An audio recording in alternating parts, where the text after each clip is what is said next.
Yeah, man, it's time for some video game bullshit. Finally.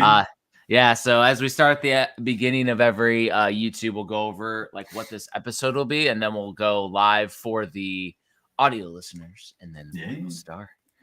So today, we're gonna talk about some awesome stories that Tristan has because he got back from Midwest Gaming Classic, which is why we didn't record last week. I did. Some craziness. Man, it was fun. Got some book project updates, got some stuff shipping, got some stuff en route. Hopefully some new stuff in. Gonna do Talk Me Out of It, Tristan, which is where I want to buy something stupid and Tristan talks me out of it. Try. Sometimes I talk you into it, which is counterproductive. So we're gonna go over what we've been up to. Like there's some, that's like the immediate stuff that we've been doing over the last like week or two. Gonna talk about the bullshit homework and if we got to it or not. And there's a game I recommend for bullshit homework this time. And then also we got two different things that I've picked up, some interesting topics. One was from Tyler from My Life in Gaming, from My Retro Life. Tyler from My Retro Life. And it's whether Zelda's allowed to be called a role-playing game or not, which is an interesting divisive topic. And then the other one, which has the episode topic about it, and it's from Xander Scullion. It is collecting is actually not preservation. That is a very interesting one. I like that topic. Because there's no wrong answer there. And his perspective was interesting and it gets you thinking. So it's freaking awesome, man.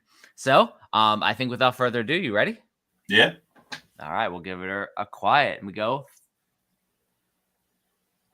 Welcome to episode 139 of Video Game Bullshit. Yeah. Yes. Or as Stephen Ogg says, welcome to Video Game Fucking Bullshit.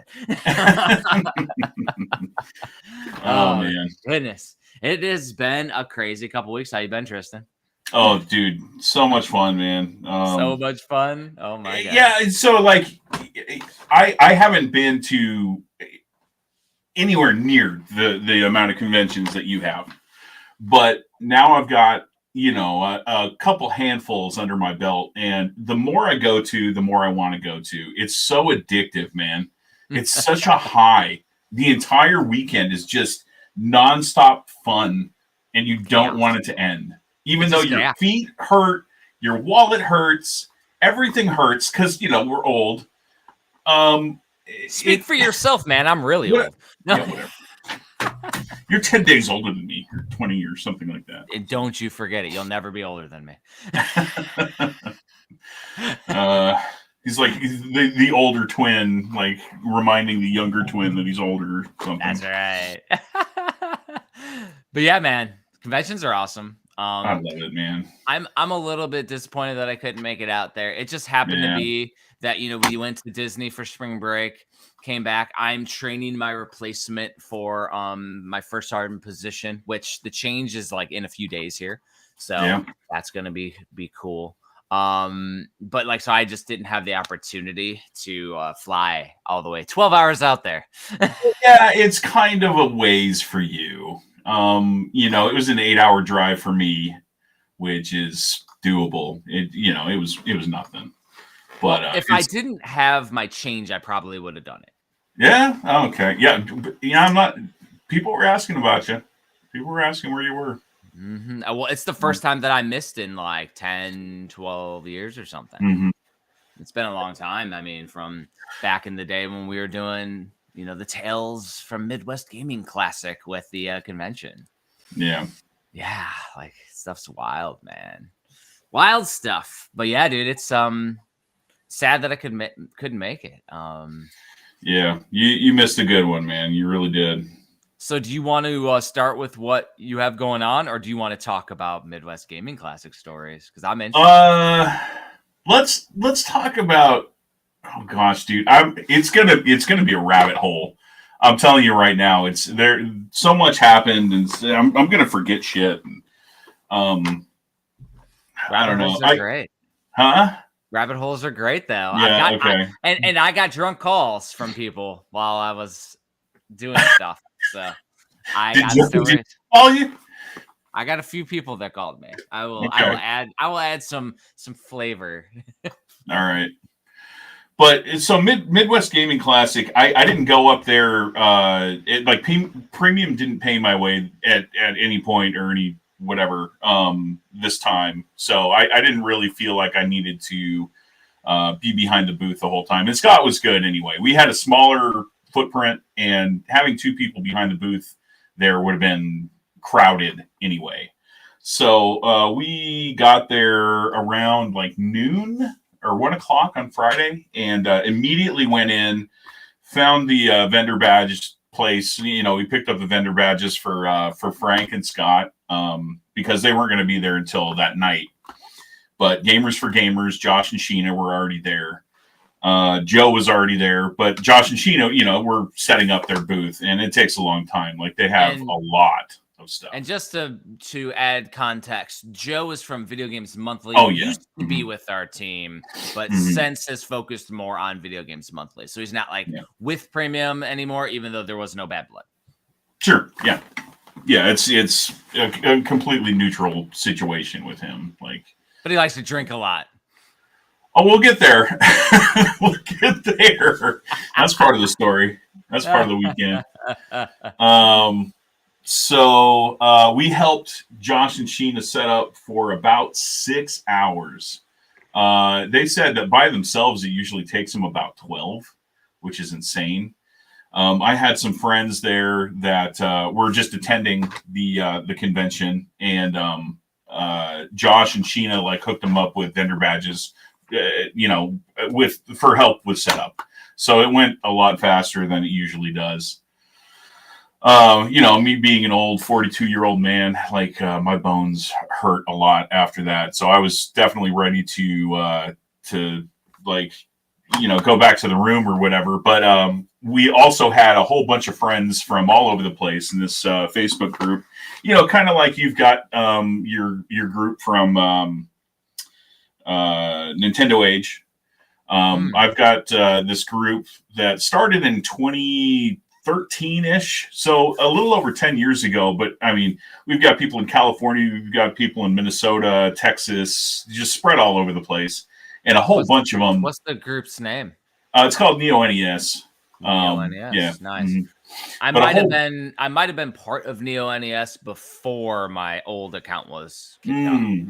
Yeah. But a whole bunch of people were going to be at Midwest Gaming Classic from Neo NES, and we hardly ever see each other. So we always try and meet up and have dinner or whatever.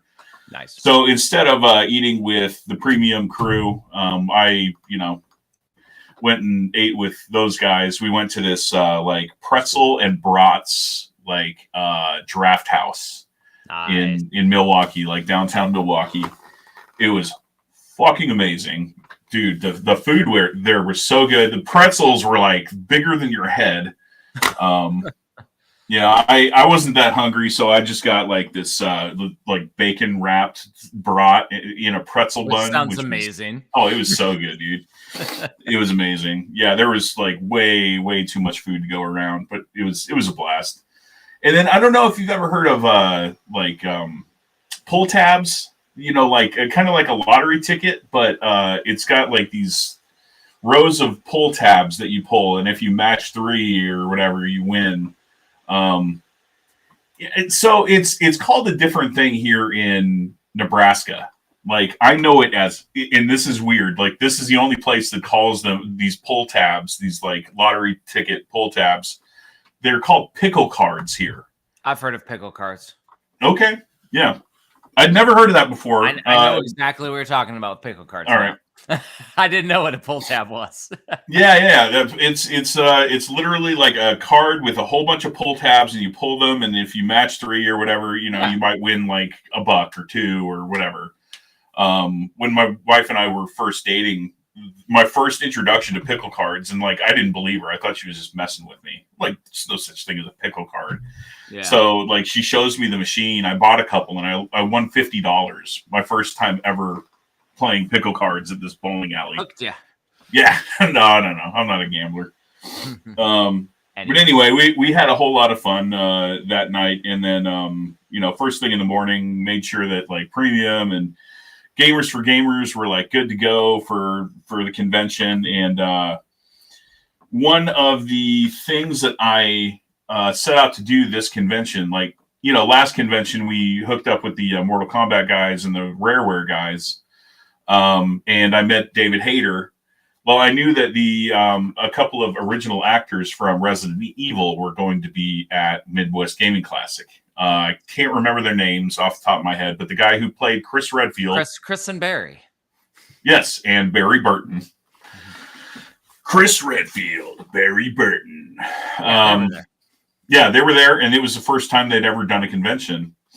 That's dope. So, like, I was walking through the convention hall, and I see Barry Burton and Chris Redfield walking the opposite direction. And as I'm passing, I in that cheesy like intro voice go Barry Burton, and he heard me, and then like turned to me. He's like, "Yeah, I played it." I'm like, "I know you played it." Why I said it, knucklehead. But he was, dude, he is such a sweetheart, man. He's one of the nicest guys ever. He's from Scotland, but he lives in Australia. And he was saying just how blown away he was by like the reception that they got like during their panel, and like the standing ovation that they got. It like brought him to tears. Yeah, so he asked me if I wanted a selfie. Of course I want a selfie with you. So I got a selfie. Yeah. And then immediately, without warning, he puts me in a headlock and like grabs my hat and like pulls it up, and like we got a picture of him with me in a headlock. You need to send me that so I can use it for the episode. Yes, it's amazing. It's amazing. That will be the episode 139 card here after we finish. So just to finish the Resident Evil arc, the very next morning, which was the morning after the convention was over, Eric and I were at breakfast in the buffet, like at the Hilton. And in comes Barry, in comes Chris. Barry sits down. He sees us. He recognizes us from the day before, and I like point to him just so that he knew that I saw him. And he stands up and comes over to us and starts shooting the shit with us some more. We have kind of the same conversation of just like how blown away he was by this entire weekend, and he's not sure if he's going to be able to do any more conventions because of the distance. He's from Australia. That's quite a that's a haul. Yes. So then I started talking to Chris, and I'm a Giants fan, San Francisco Giants fan. I had my Giants hat on, my Giants jersey on, and he asked me if I was from Northern California. I'm like, yeah, I'm from like way up north of San Francisco. He's like, oh yeah, whereabouts? Like Humboldt County. He's like, oh yeah, I know Humboldt. My wife, my girlfriend's from Fortuna. That's my hometown, Fortuna. Like I never say that I'm from Fortuna, California, because no one's heard of it. I always say Humboldt County because people have heard of that.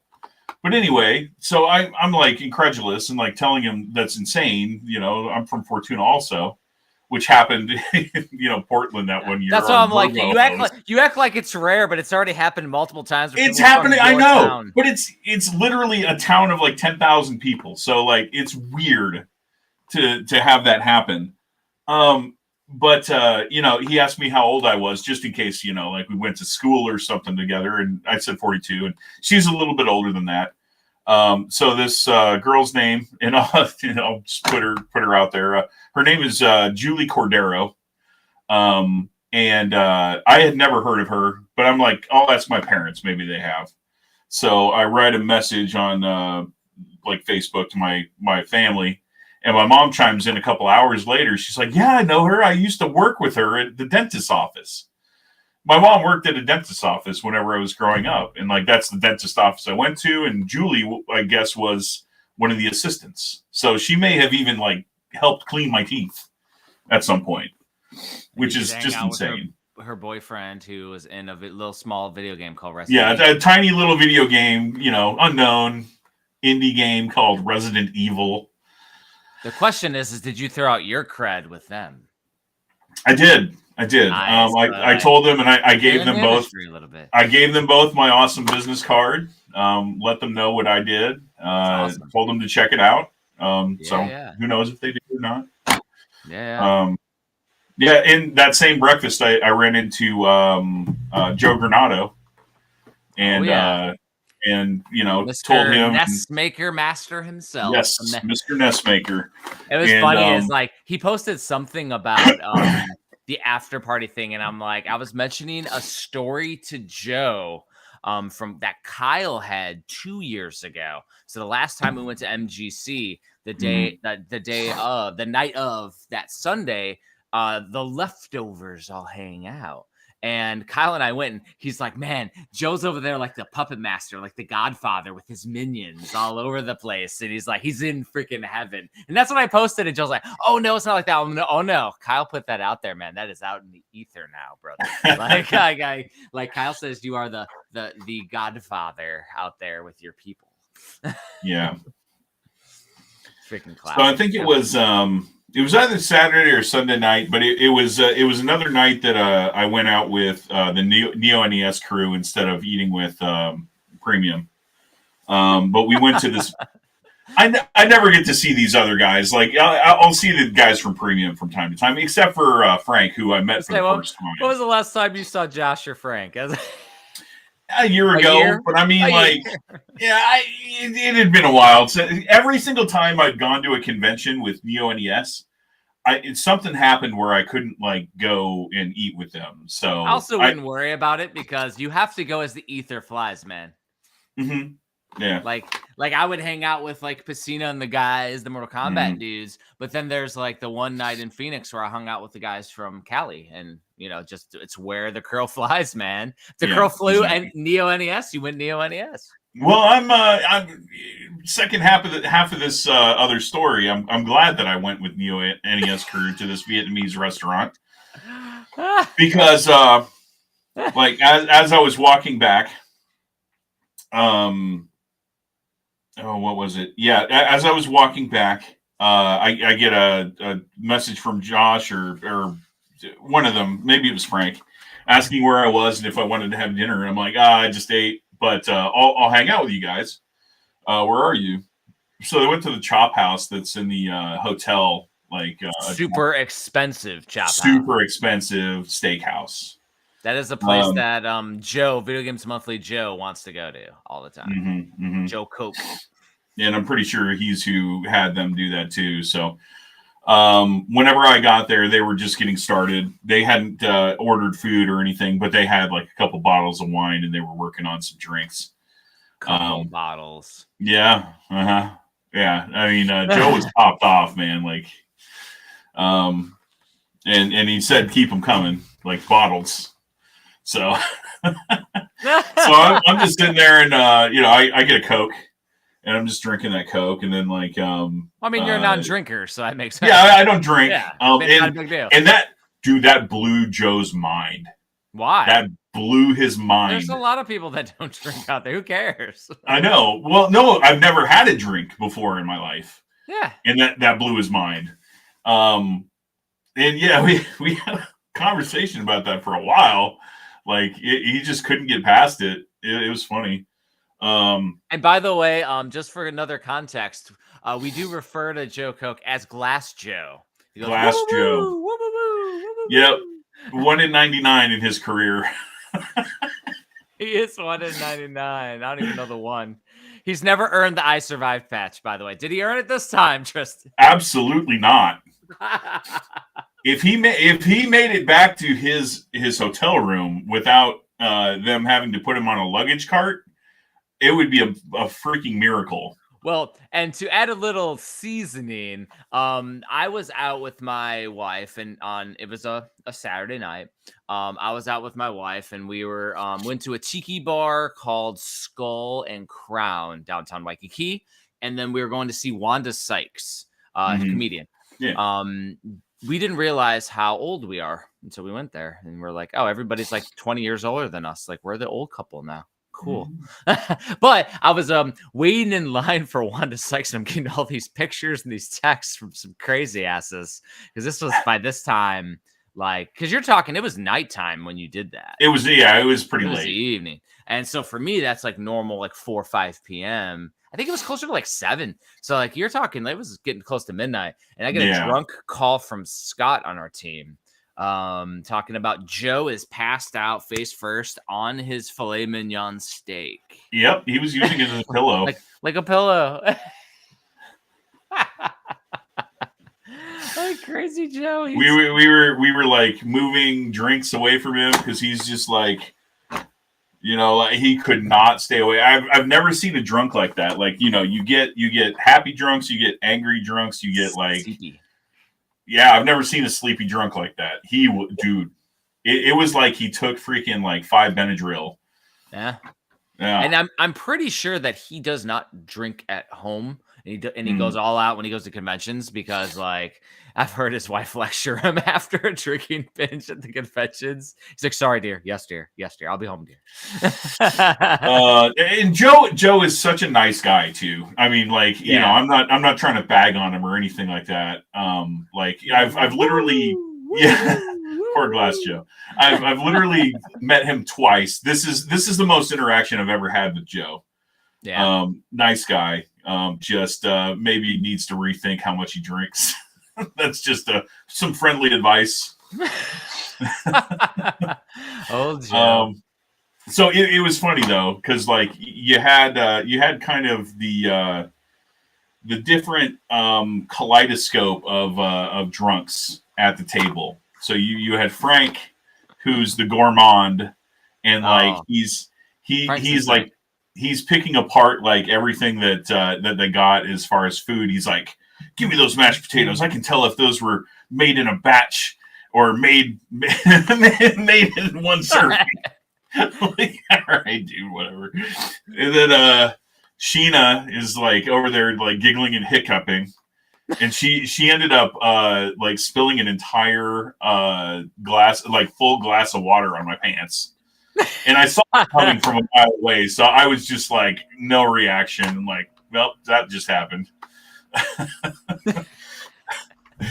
And then she kept like ordering more water and more ice, and just kept knocking them over. Like, thankfully, not on me anymore. But and then you had Josh, she is a lose her lunch drunk. Yeah, well, Josh was giving her crap about that the night before, because I guess she got drunk and threw up in the bed.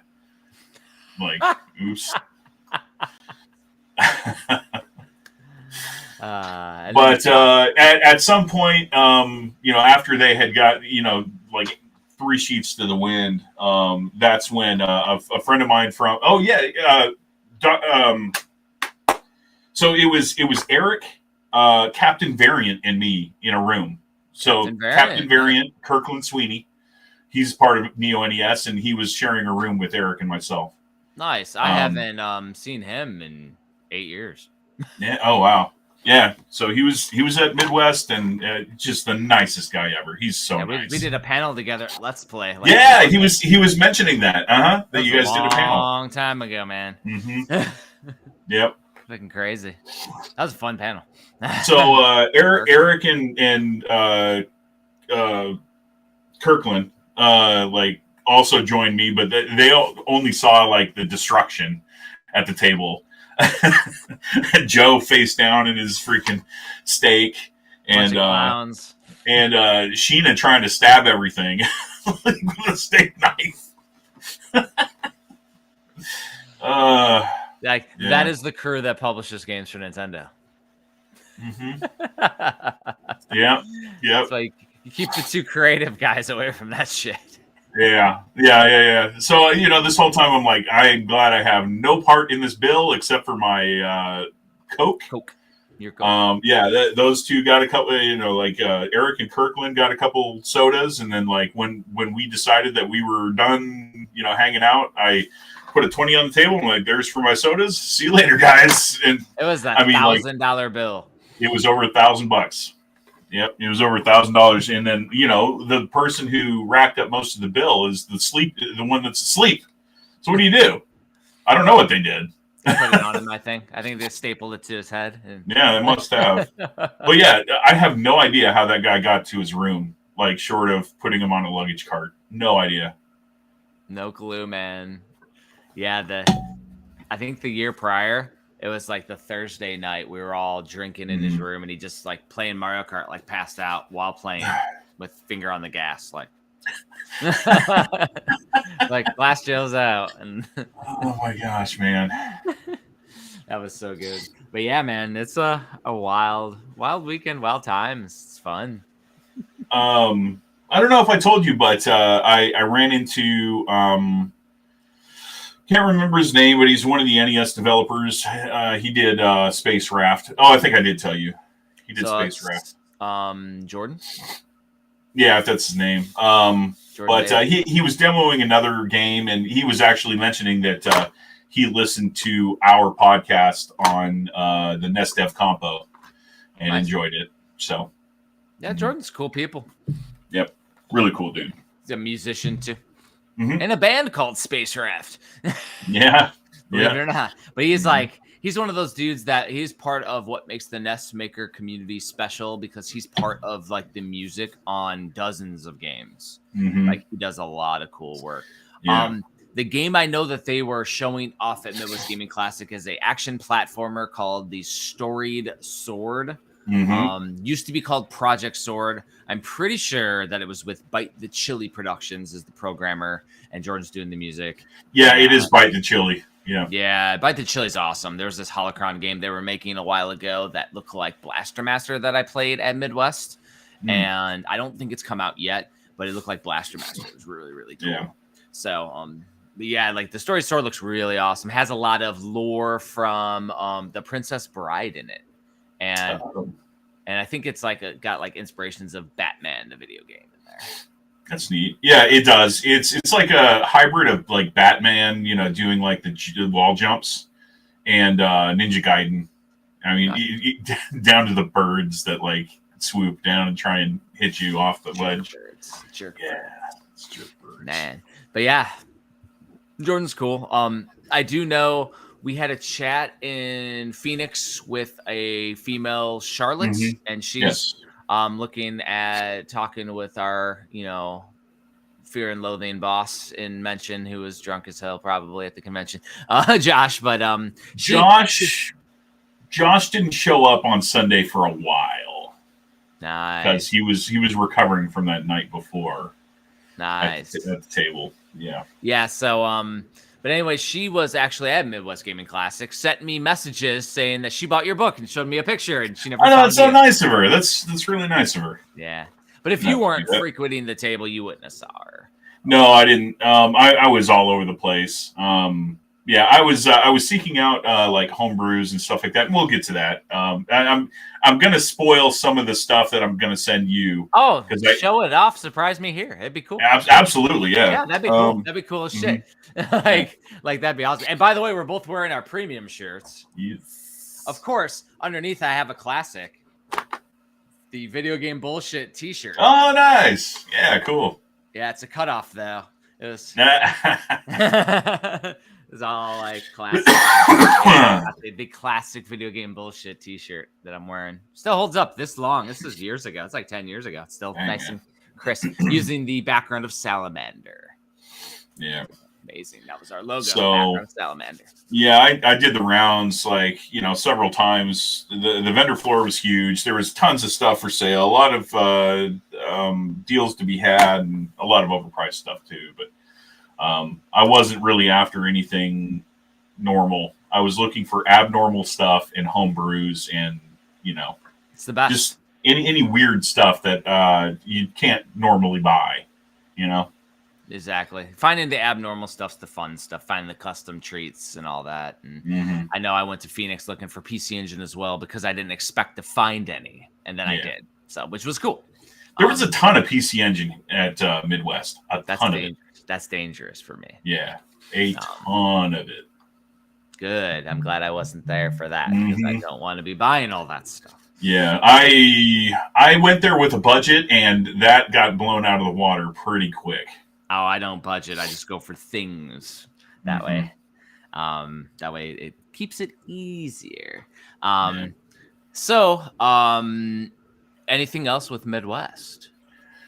Other stuff will come to me, but right now, like, I don't know. It was just cool, like meeting Frank for the first time. Frank's a big teddy bear. He was doing his thing, like recording, spots for premium and whatnot. So, yeah, it's like one of those where they got to grow their YouTube channel a bit, but that's all on them, man.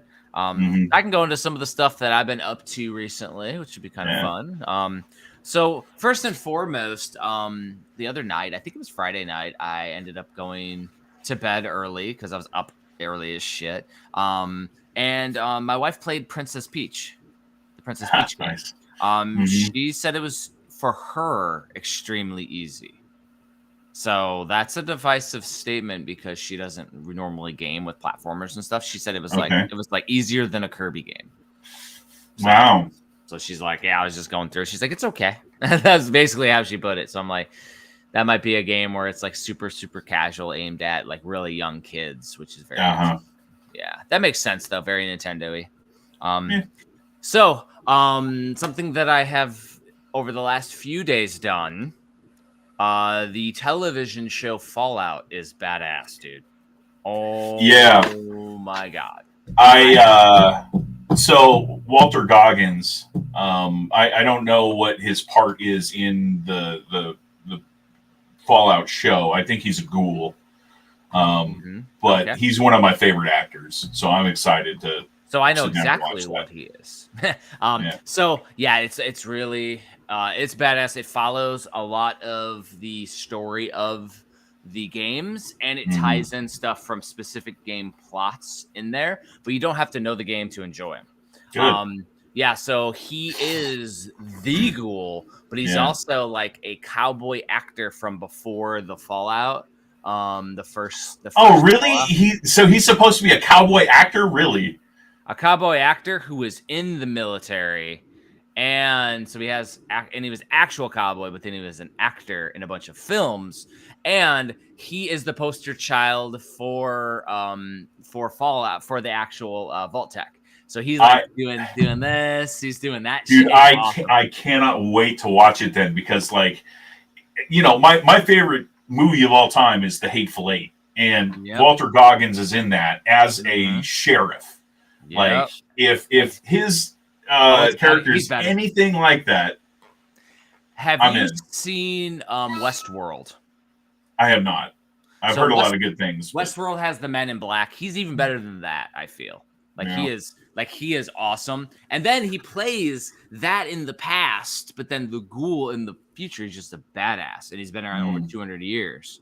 Oh, so they do like flashbacky stuff and that's everything, cool. And it all connects. Cool. It all connects, and it's awesome. And you follow not only him as the ghoul and in the past, but then you follow the Vault Dweller who gets out, the female, and then you follow people part of the Brotherhood with the armor and everything, and that whole community. Dude, that's sick, man. Yeah, how many episodes are out so far? The whole season's out. The whole season's out, and I watched it. That's how good it is. Binge it. No spoilers. I finished it this morning. It is badass. No spoilers. I will say though that it is as good, if not better, than the Last of Us was. It's amazing, and I want another season. Damn it! It leads in perfectly. It continues. I'm excited, man. Like I don't get excited often for shows, but especially like ones that tie into video games that are awesome, and if they're done well, I'm in. I'm in. And keep in mind, like, the Fallout series has been around since I got into I'm going to play games for like a sit down and never get back to them. So I've never beaten Fallout 3, New Vegas, 4. I've started them all and never went. So I am, but I love them all. There is something I should love. Absolutely, man. Even when like the ghouls shooting or people are shooting, it almost goes down to the VATS, really? The VAT systems. Sick, Oh yeah. Sick. Oh yeah. And the thing is I like it goes like deep into the lore, into stuff. So like it goes like you get a little more substance into what makes people tick, and like everything feels like a lived world and community. Like it is a really, really great story. Like I'm excited because yeah. I know that my wife will get sucked into this one too.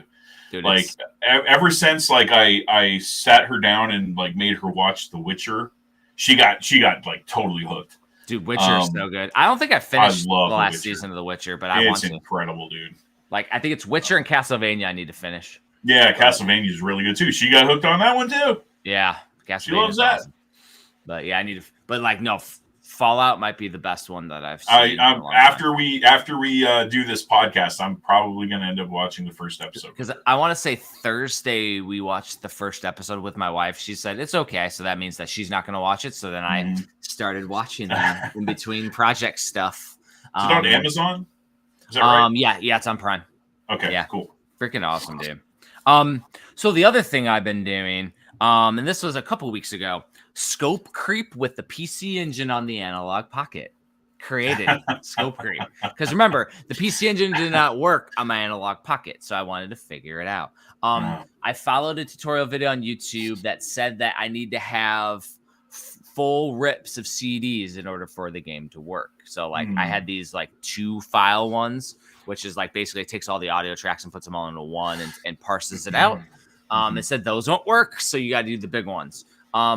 I went and re-downloaded stuff and got new rips and got all this new stuff for the games, and then reloaded everything. And some of them worked, some of them didn't, because the files, if it's more than 27, 28 files, it won't work, which is wild.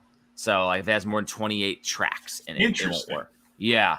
But then I found out that the cake was a lie. There's a good quote for you.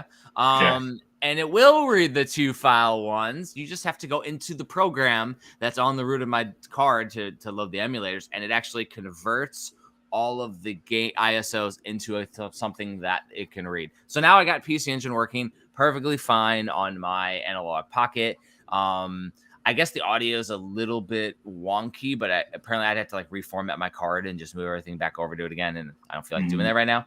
The one thing I don't have working, which keeps the scope creep going forever, is Arcade Card 3 games don't work. So I can't get Nexer to work, and stuff like that. So I don't know. It like does this audio thing, and it does this anime, and they're talking in Japanese like, you don't have the Arcade Card 3, and it actually does a cutscene. That's cool. Yeah, but it's like it won't work though. So so I don't know how to get that game to work. Maybe it's that game needs to be patched. I don't know. But I've been playing. I'm sure there's some analog. Oh yeah, you probably on the analog forums. What am I thinking? Yeah. You're already doing that. But yeah, and then I realized how out of touch I am with games. Man, you got some people hitting you up. There's a big buzz I could hear. Yeah, let me vibrating get that real quick. It's vibrating, man. Yeah, sorry about that. Oh no, it's okay. But yeah, I was playing Spriggan and I can't even get to the first boss. Playing Lords of Thunder, getting my butt kicked. Yeah. But yeah, Lords of Thunder's awesome. But like, dude, the freaking soundtrack is amazing. Oh my gosh. Mm-hmm. And then the other thing is that the sound is very low compared to like Super Nintendo or NES and stuff like that. Mm-hmm. So and then I was playing one other game that I was playing and I hadn't played in forever, and I think that should be our next bullshit homework. Okay. So the recommendation would be, I haven't played Super Mario World 2, Yoshi's Island, in forever. Okay. Probably since I was a kid, man. Yeah. And I was playing it and like this nostalgia just hitting me, but I'm unfamiliar because I haven't played it in so long. And so I was actually playing that when you were, I was playing it on my TV because I got it on the dock mode, and I was playing that before you were getting ready. I love that game, by the way. So I'm very excited. I am going to talk about a hacked version that I do have. The hacked version does 2 things, and it's very nice. Number 1, unveils all the red coins to look red. Oh. Number 2, if you could do anything in Super Mario World 2 on the Super Nintendo, what would you do? If you could do anything to make it much You stop Mario from crying. correct. That's the only thing that it does. No crying. So it just does the beeping. It doesn't do the thank crying. goodness. Yeah, oh my gosh. So those are the two. I could provide that file to you if you want me to. As I have it. Nah, I'm gonna play it pure and want to blow my brains out. Yeah. I'm right now in World 1 playing through levels, and I'm debating whether I'm going to do a 100% run or not. Like, because the 100% run I did back in the day was awesome. I have 100% on my original cartridge that I still have. It has all 100% save state. Yoshi's Island. I got the game whenever it first came out. I played it at all the way through. The story for the episode. No. It's just a precursor, and I just like mentioning it because I consider one of the tracks on that game to be the happiest song ever. It's that like that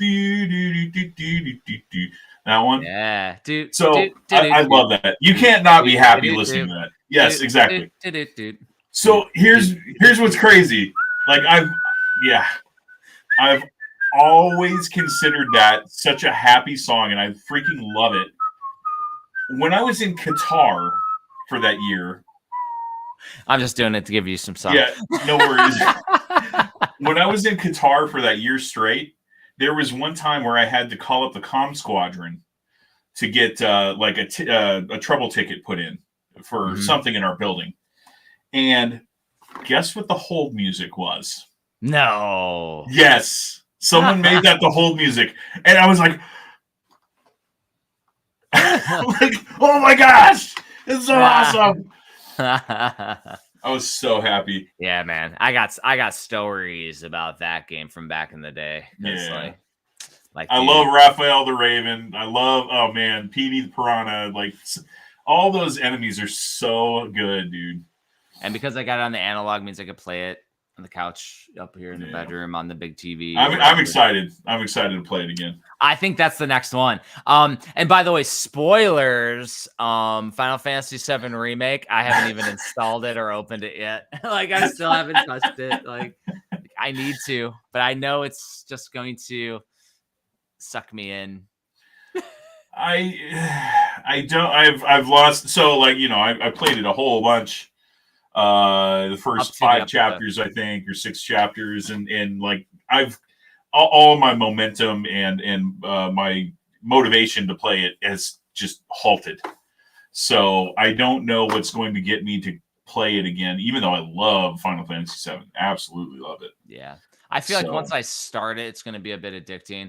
I was waiting until after my change of responsibility, so that way I can just take the weekend and do it. Good idea. I'll probably play it on a weekend sometime, but right now, I've been waiting, and now I will play Mario World 2, Yoshi's Island. That one's a little bit more bite-sized. Yeah, a little bit more manageable. Well, it's a big game. It's not as big as Final Fantasy VII Rebirth. Probably not. Probably not, man. So that would be the recommendation, though. I feel like that's going to be a fun one, man. We'll do that next episode for sure. All right. So talk me out of it, Tristan. Let's hear it. Yeah, and then we'll show off some of the stuff we've gotten in, which will be cool. So the talk me out of it, Tristan, is the Exa Arcadia. Oh, no. Yes. Okay. So we're talking about unique things that we both enjoy, love, all that stuff. The Exa Arcadia is an arcade system. It's only in a handful of arcades in the US and a couple dozen in Japan. And it takes cartridges, these little like cartridge tubes, and 4 of them can go into the cartridge slots to play in an arcade. And Exa Arcadia makes arcade systems that you can order. They're all amazing shoot 'em ups and platformers. Most of them have exclusive editions just to the Exa Arcadia. So if you're talking a Battle Princess Madeline, there's 2 versions. There's Battle Princess Madeline and the Royal version on Switch. There is a third one that's like Super Princess Madeline, like Super Ghouls and Ghosts, or like something like that on the Exa. Only way you can play is on the Exa. What an amazing, hook. Oh yeah, because it's like the new Neo Geo, man. Well, like how much are the cartridges? Like hundreds? Thousands? Yeah, no, it's not thousands because like the base system is what, 2,000? Yeah. So the system itself is like $2,000. Yeah, and each of those like game tubes, like a couple $100. Yeah, it's a couple $100 at least. $300-$400, something like that. It's like the price of a new Neo Geo game. Yeah. But they're all exclusive experiences that you can't play anywhere else. And that's what gets me as the ugly American console gamer is I like my unique experiences, man. That's the hardest talk me out of it. I know. Mean, you can probably talk me into waiting because I'm about to move. So I can talk myself out of waiting or into waiting because I'm about to move. Like there's no reason for me to buy a $2,000 system when I'm going to pack up my house in a month. So here's my argument against getting it right now. Even if you are planning on getting it eventually, which I'll say I'm on board for because I want one eventually too. How many people can say they have one? Not many.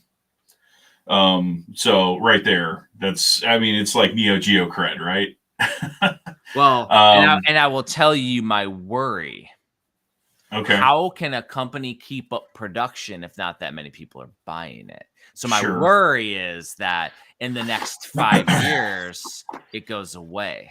Mm-hmm. And then that couple $100 turns into a couple $1,000 to buy each of those arcade packs. Well, yeah. Especially if they go out of print. Oh, yeah. Man. Like, who has them? Nobody. Well, yeah. And that's another parallel to the Neo Geo.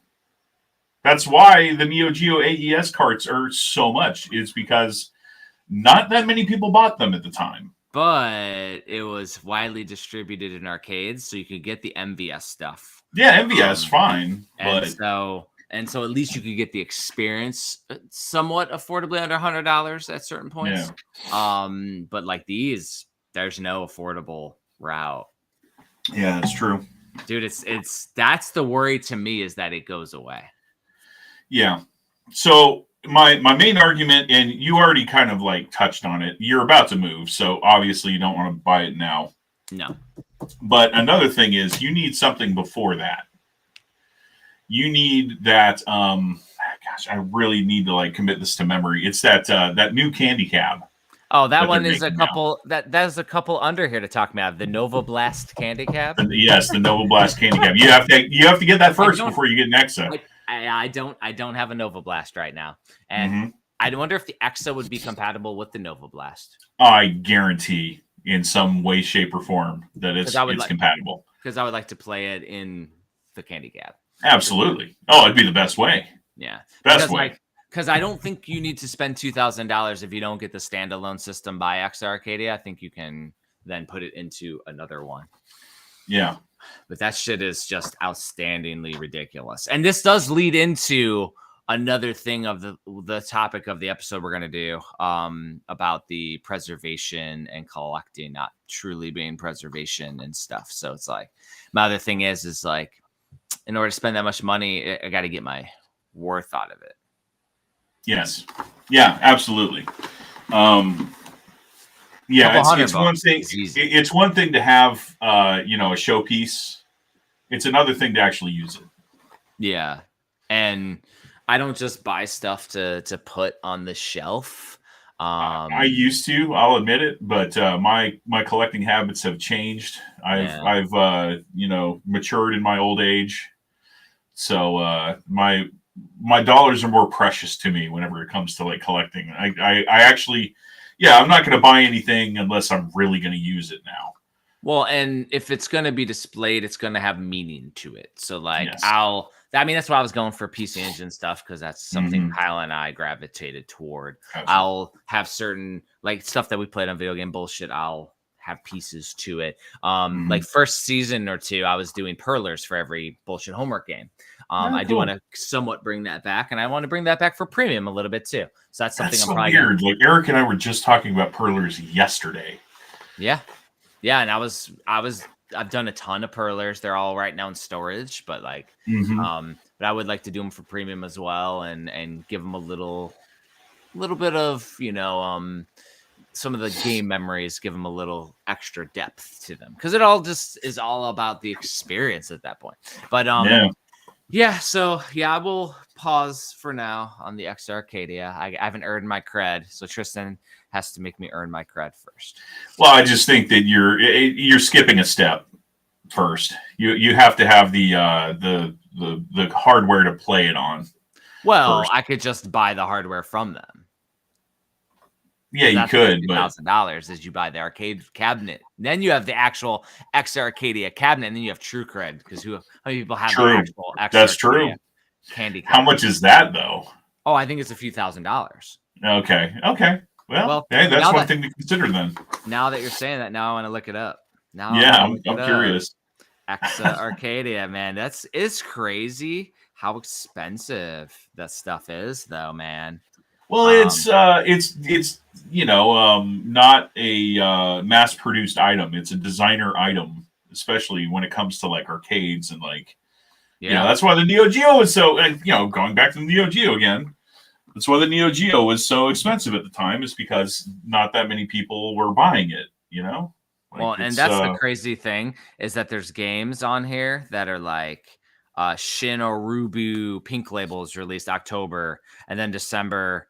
There's an updated version of it. Then Arcania Heart 3 Extend was available on 25 December. All those stuff are crazy. I'm going to the shop right now. Their website's very slow, by the way. Very slow.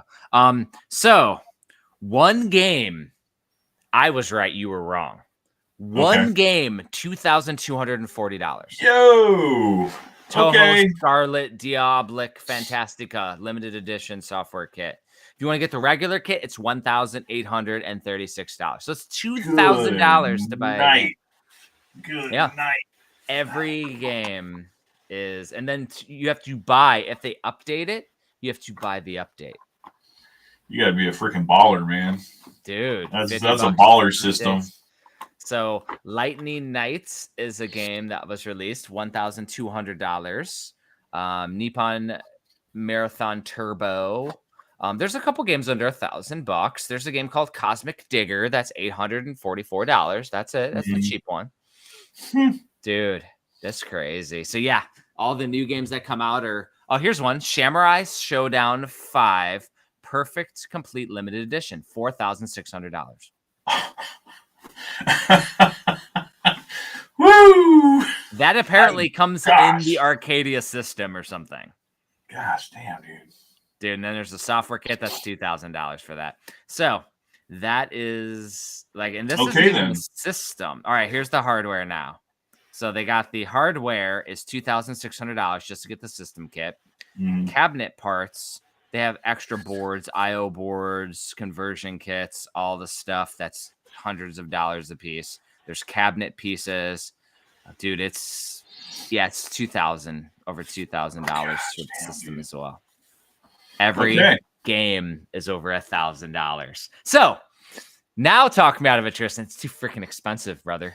Yeah. How much does an Army E9 make? Not enough. Yeah, exactly. Not enough. Not enough. No, I don't. And that's what I'm saying, though. For that kind of price, like, you would have to have an arcade and bring in money. There's no way that you would pay that. Yeah, this is a barcade thing. Yeah, this is like ground control Portland kind of thing.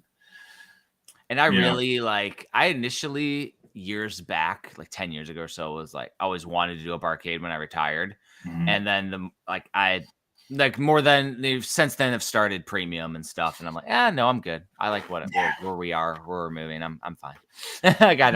I'll just go enjoy others' barcades. So I need to find someone who has one so I can just frequent it. There's definitely one in Philly, for sure, because that's the one that Retroware has. Okay. They have one there. I would be worried about people playing it. Yeah, abusing it. Thousands of dollars. Like, that's crazy. So that's one game in their arcade. That's nuts, dude. That's nuts. I'm glad I looked it up, because it's not a couple $100. It's a couple $1,000, dude. That is wild, brother. Like, So do you want to do project announcements or do you want to do what we've picked up, pickups? Let's do project announcements first. Okay. Let's hear what you got going on. So first and foremost, the complete NES is now up on HagensAlley.com for sale. There are only a few of the limited slipcases left, like 20, maybe 20 left. Like there's not many left of the limited slipcases, but it is up on the website. There's been steady sales, and people found out more about new books. I did put a little bit into a Facebook ad, so people have been seeing things. Which funny though is I'm getting mostly I'm getting comments on Joe Simcoe's artwork where the guy's blowing into the cartridge with all the characters. Yeah. Uh-huh. People are like, "Well, you're not supposed to blow into it," or there's always all those things.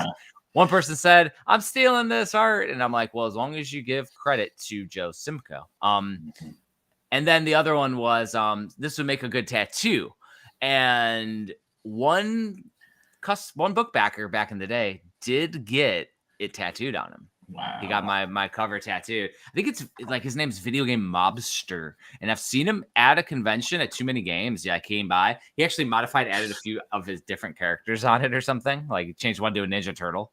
Sure. Yeah. I was cool. But yeah, he got it tattooed on him, which was badass. So like he was the first Hagen's Alley books tattoo out there, which is awesome. I haven't seen the first premium edition games tattoo yet. There's a challenge. Yeah, I wonder. Yeah. Someone's got, Well, I am going to get a collage done of my favorite games we've released. I have my Nintendo tattoo. I'm going to get it done on that side of my leg. Eventually. I haven't figured out who's the showcase centerpiece because I'm going to do a centerpiece in the front and then the others will be behind it. Gotta be Robot, right? Robot Named Fight? Might have to be Robot Named Fight because I love that damn game. Yeah. Might use Paul's Robot Named Fight art on the front. Because then, it's badass. Yeah. Because then what I'll do is if I get I got the totem here for the horror movie stuff, but if I get it added on, they'll be behind the tattoo and they'll keep on, so I can keep adding to the tattoo if I want to. But yeah, Robot Named Fight would be awesome. So yeah, that might be it. That might be the centerpiece. So the complete NES is out there. Twisted Reality's Black Box Challenge has finally arrived after 5 years. Like 6 years. Who's counting? Finally arrived. It is, and I emailed every single book backer. And I've been getting emails all day. I just asked everyone because eventually in Kickstarter you lose access to your backers. Yes, you do. And you can't see their emails or nothing. So I fortunately took every single person that I owed a book and I have a shipping spreadsheet. So I went to the shipping spreadsheet, emailed them all, and I've been getting in. I'm like, what is your updated address? So I'm getting those all in and then I will mail them all out. I've seen a bunch. They're like, oh my God, I thought this was never coming out. I forgot about this. Like there's a bunch that are super excited. It's a few, couple hundred backers that have been waiting on this book forever. But it is now over 300 pages. I mean, it's literally like gigantic. It's like a thick boy. I thought it was going to be a small thing, and it ended up being like 300 pages. So yeah, it is super wild, man. It is definitely a long time coming.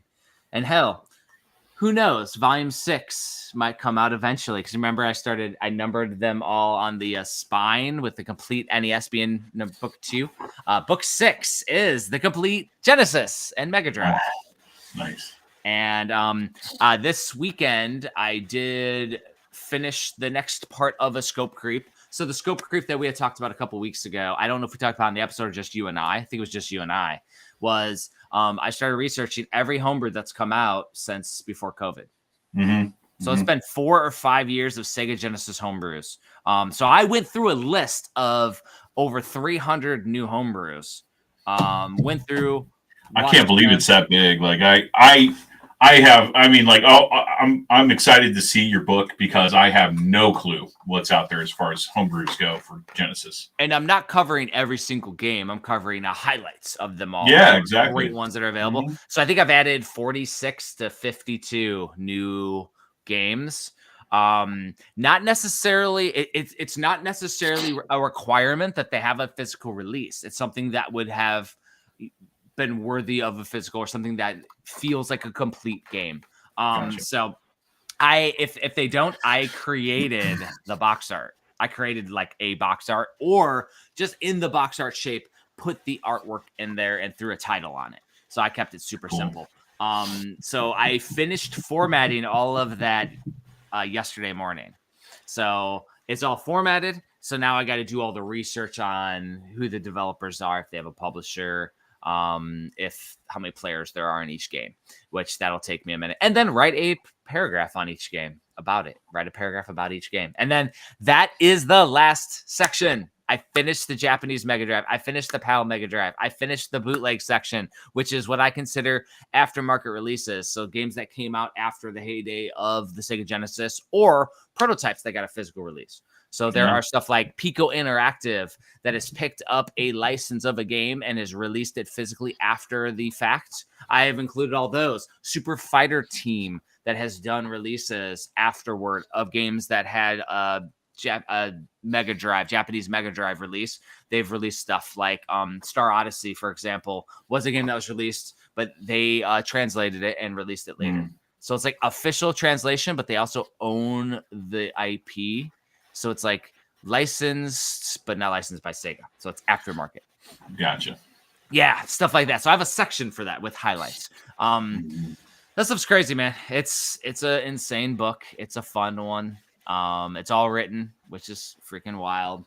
And Until Pat Contry does his. Well, he's only doing 64. I know. I'm just kidding. Yeah. I know you like Pat. So. I'm being cheeky. You like Patrick. I have nothing against him. Yeah, he just has stuff against all of us. Yeah, some reason. So Metroidvania Chronicles, waiting on them to arrive still. There was a bit of a delay to get them on a freighter. And as we were waiting for the freighter pickup, we caught a mistake at the printer. So I had to reformat and resubmit the book. So right now it's printed and everything, but we're waiting for it to load into the freighter. That being said, phase 2 completely done. Finished the Kickstarter and everything. So it is like, basically I got to put it under review. I think Tristan, you and I are going to work on like a video and then it's done. Yeah. So I got to, some of the backers, I'm gonna have to push out an update and say, hey, while this is in place, I don't want there to be like a year in between every single book or something. I want to try to do them reoccurring, and I have the book done. So I'd like to do them before some of the upcoming games come out, because by the time Volume 1, Phase 1 comes out, like Prince of Persia's in there as an upcoming game, and Prince of Persia's released now. So it's taken so long for the physical that book to be published so it's like, it's one of those where I got to be careful. I did add 2 new sections to this book.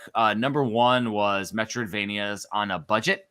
So games that you can get like under $10 on like Steam shops and stuff, ones that won't traditionally have a physical. And then like the NES homebrew community and stuff like that version. So fan projects and aftermarket releases for Metroidvanias. So I was like, I wanted another excuse to talk about Battle Kid Fortress Apparel again. Nice. Love that game. So but yeah, it's definitely a bigger book. I think it has another 50 pages than the first volume. So these books are huge, dude. All gonna have fun, and it's cool making them. So that one should be ready for a Kickstarter. And then let's see, the last one is another one that created scope creep, man. Switch Collector Series. So year 3, I created scope creep because I wanted to add a tagline to every one instead of making it truly abridged. I made it so there's like a little 1 sentence so what about every single physical game. Still going through that. And then this weekend I decided, or no, it was last weekend during WrestleMania, that I decided that I was going to make it more readable. And so I had to shrink every box slightly and adjust everything and center and stuff. And so I had to do that for thousands of games. And I got that done. So time consuming. I am back on I am writing about the games again and going through the taglines. It's also the research portion as well, because I have to double check every single game for publisher and developer, because Google's wrong, Nintendo's website's wrong, Steam is wrong on certain stuff. because like Steam is correct on the developers, but like publishers and stuff, some of the digital publishers are listed, but it's not the physical publisher and vice versa. Gotcha. Like it's wild. Or sometimes the digital publisher is listed as the developer on Nintendo's website because they're the one who published it on the Switch. So it says that they're the developer, and it's wrong. So it's a wild thing that I gotta like check every single one and cross-reference. So meticulous. Yeah, so it takes me, a good 15, 20, 30 minutes per game to just go through each one. And that's not even playing them. That's not even writing about them. That's just the checking data. Data checking. So those are the updates right now. Outside of the video game collectors field guides, which are also being printed right now. They're being printed. Yes. And let's get into Wells Fargo. Let's sing their praises. Criminy. Yeah, so in order to order Tristan's book, it's cost a lot of money.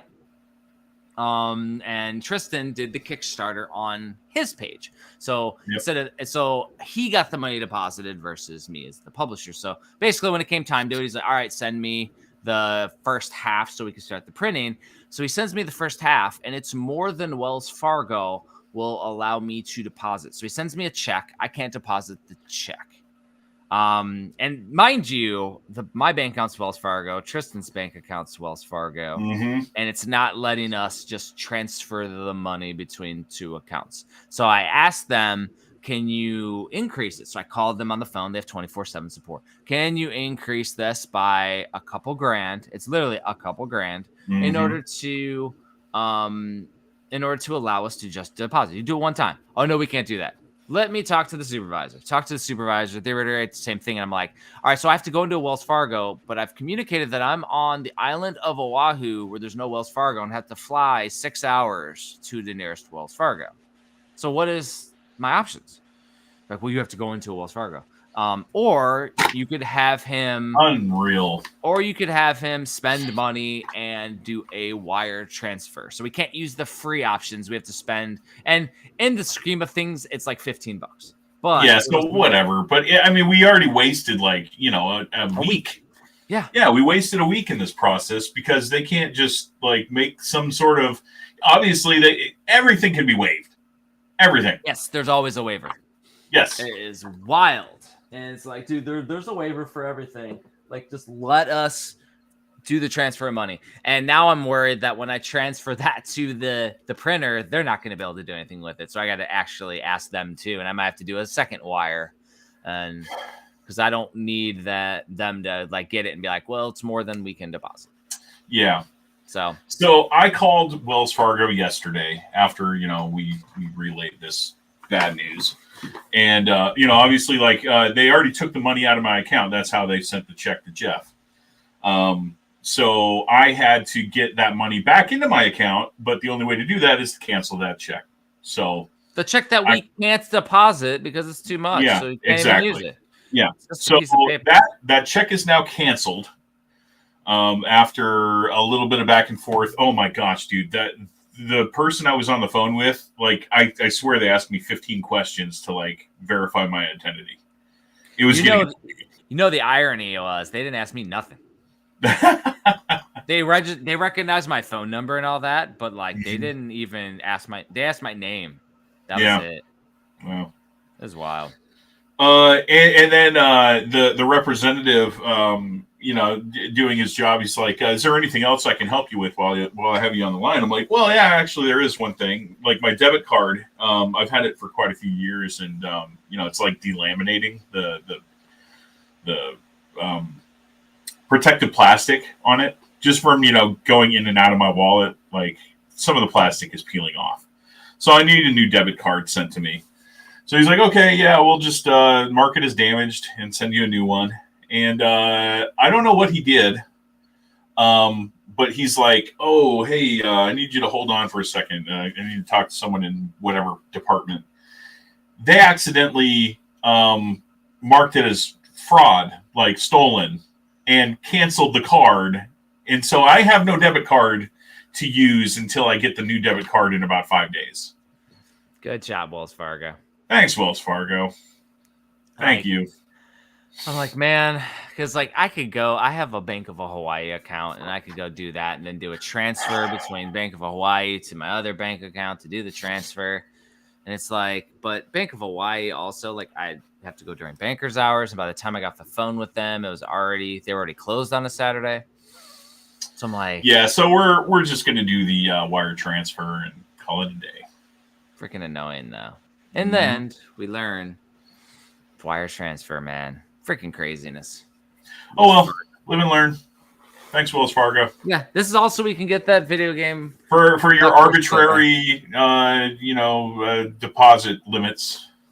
Yeah, that apparently can't be wavered over the phone, and you have to fly to another state to go to a Wells Fargo physical location. That's absurd. That they wouldn't work with you. That is absurd. Makes me not want to work with that bank. Exactly.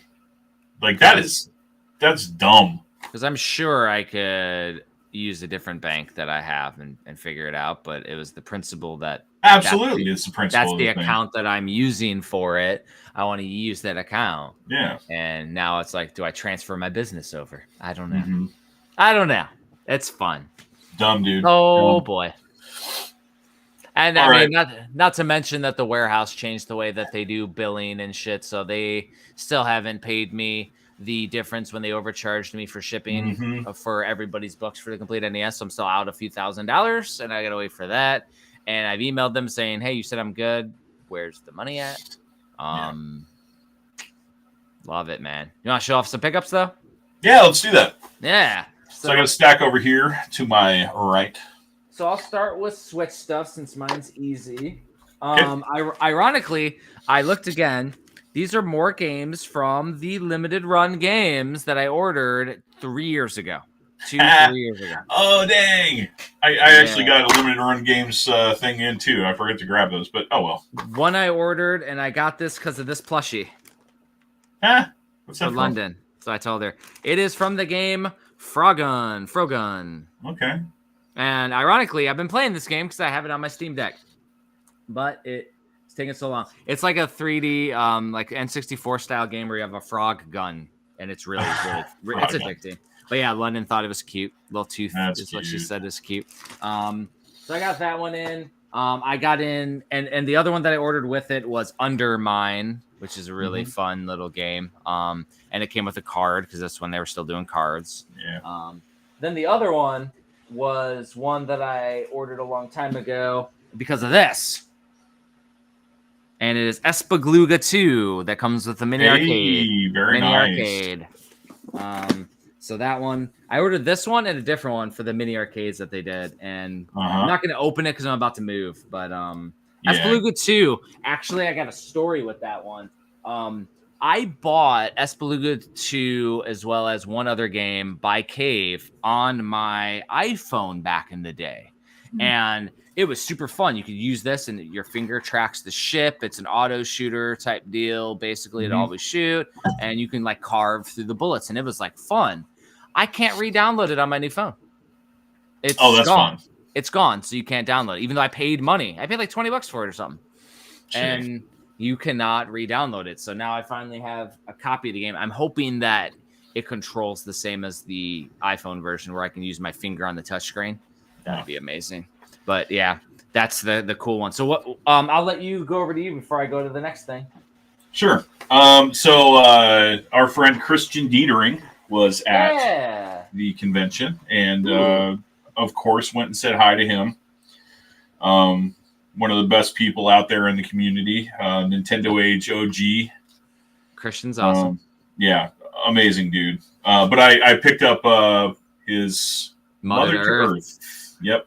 That is I backed his Kickstarter, but I never got a physical copy of it. And, of course, I want to support him. So got a copy of that. And a copy I actually bought for Frank because Frank's a huge Earthbound fan. Nice. Yep. Yeah, that's a fun one. It's a great documentary. Yeah, and I need to watch it. I'm going to watch it this week sometime. Yeah, there's 2 documentaries now on Earthbound. yeah, there are. Yeah. They came out relatively close to each other, too. Yeah. The irony is that during that whole adventure is when Christian Dietering ended up getting a different prototype and not the mother prototype. He got the Sim City NES prototype while he was out there doing that, which is really wild. And I think he got it at Portland or something, but it was like around that same time. That was a wild story. He's got freaking Sim City on the NES prototype. So to keep it going with Midwest Gaming Classic, I got this in the mail. The official Nest Maker strategy guide. Cool. Yeah, so I bought this a long time ago from Joe Granato. I love the graphic design on that too. Good job, whoever did that. Looks just like the old Nintendo guide. It does. And it just shows how to make a Nest Maker game. That's cool. I do know, and this is something that you'll have to hold me to, and all the listeners hold me to it. When I retire from the Army, I am going to make a Nest Maker game, like a legit. Oh, snap. Yeah. Happy Scrappy Hero Pup was in the first bite off. We did win an award because London designed everything. So it got like a little kid, like integration award, which inspired games like Kubo 3 later to come out, and other people like Doodle World to work with their kids, which is awesome. But so is it too early to say? But have you decided what kind of a game it's going to be? No, I haven't decided yet. I was actually thinking, and since then, a couple games had come out. I was thinking about doing one of like going around to conventions and then collecting games at conventions. Yeah. But there's been 2 games released on the homebrew scene that have done that already. So that's where I'm like. Convention Quest, and what's the other one? There's a second one that was made in NES Maker. I can't remember the name of it, but there were 2.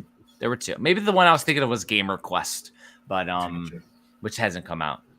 But yeah, I think we talked about this like on the phone at one point, like how they've done Convention Quest, but it's not exactly how you would have done it. Correct. So yeah. And the ideas that you had for that, I would play that. I know I would. Yeah, and that's where it's like it's very interesting. So I might go that route, but it might be too complicated. So yeah. Fortunately, we know a lot of game developers, so I would love to be an NPC. Just putting that out there. Oh, yeah. There would definitely be a lot of NPCs. If I'm doing it, it's going to be based on fun nostalgia. Yeah, absolutely. Also, it might be cool to do a video game bullshit follow-up because we already have one. Yeah? Like that'd be dope, dude. Season 2 is an actual game. Yeah. And that's another thing is like there's been some NES games that have had real music on them and real video on them. Memblers has created that. And he did that because Kyle and I had talked to Memblers because we roomed with him. And we planted the bug and he's going to figure it out for us to be able to put the first 100 episodes of Video Game Bullshit, which was the only 100 episodes at the time, on an NES cartridge. So that way you have an NES cartridge podcast. Sick, dude. That's what we wanted to do. He asked me if he could use it for other people. I'm like, absolutely. Like everybody should enjoy and be able to do whatever they want with it. Yeah. So that's where we've seen some albums come out and stuff using the same tech. I'm not sure if they were working with Memblers or not, but like they use the same tech for sure. But it's super dope. It's super cool. Well, that just reminds me of like I've got a saved search on eBay for NES homebrews, and imagine my surprise. Like we had just done like 10 episodes of VGBS. And imagine my surprise when I come across that VGBS homebrew.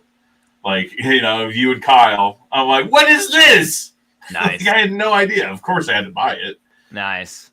I actually saw something pop up in Facebook Marketplace local. It was one of those, I don't know if it was Time Walk or who it was, but they made the Parallel World Zelda cartridges that were painted and they were 3D printed with it on there on the front. Yeah, that was one of Rose Colored Gaming's earliest things, but it was a Time Walk Rose Colored Gaming collaboration. They made 5, and it was literally on island here. Somebody was selling one of the 5, both of them, and then it disappeared from my feed. And it was those are gorgeous. I was looking for. I was like, oh, I'm gonna contact the dude, and then I clicked on something that popped up, and it went away, and I'm like, it was on island though. So I was like, there's somebody here that has one. So I was gonna just see. Do you have anything else? What else do you have? Because you never know what else they have when they post something like that. Yeah, exactly, man. Like, if you've got something that obscure, that's crazy. You collect shit. What else do you got? What's your next thing?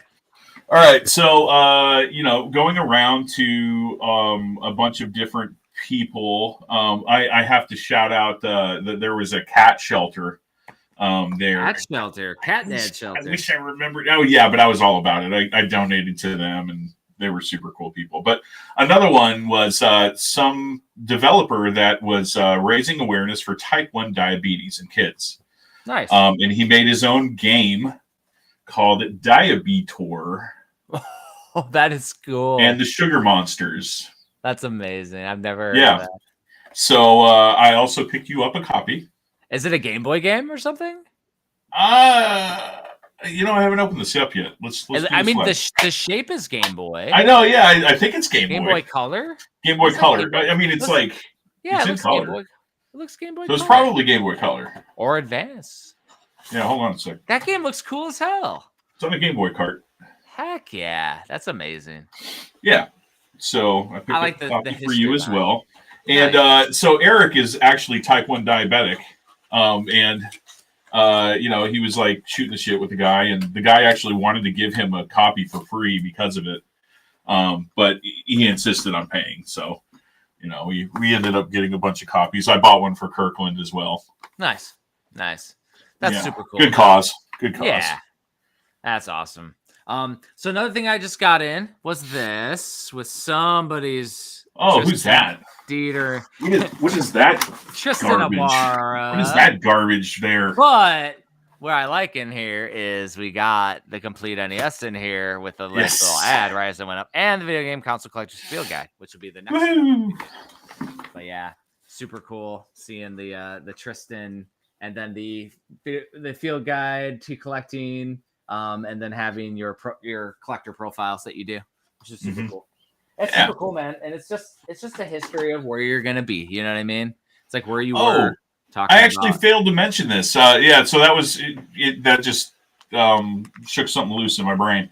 That was the first time this convention that someone recognized my name for that magazine. I was wearing this. It's got my last name on it. And someone stopped me. They're like, "Hey, are you Tristan?" I'm like, yeah. I didn't know where they knew me from, but they said they were an Old School Gamer magazine subscriber, and they liked my stuff. So nice. That was really cool to hear. Start get blind recognized. Yeah. Yeah, start getting a big head, Tristan. Being a big. I know. Yeah, I've already got a big head. I have to wear big hats. Yeah, that's right. What is your next thing? Okay, so like I said, I've got saved searches on eBay. Nice. For NES homebrews, and these pop up from time to time. Stuff that came up on Nintendo Age. So I had to pick up a couple that I saw on a table. One of them being Twinbee.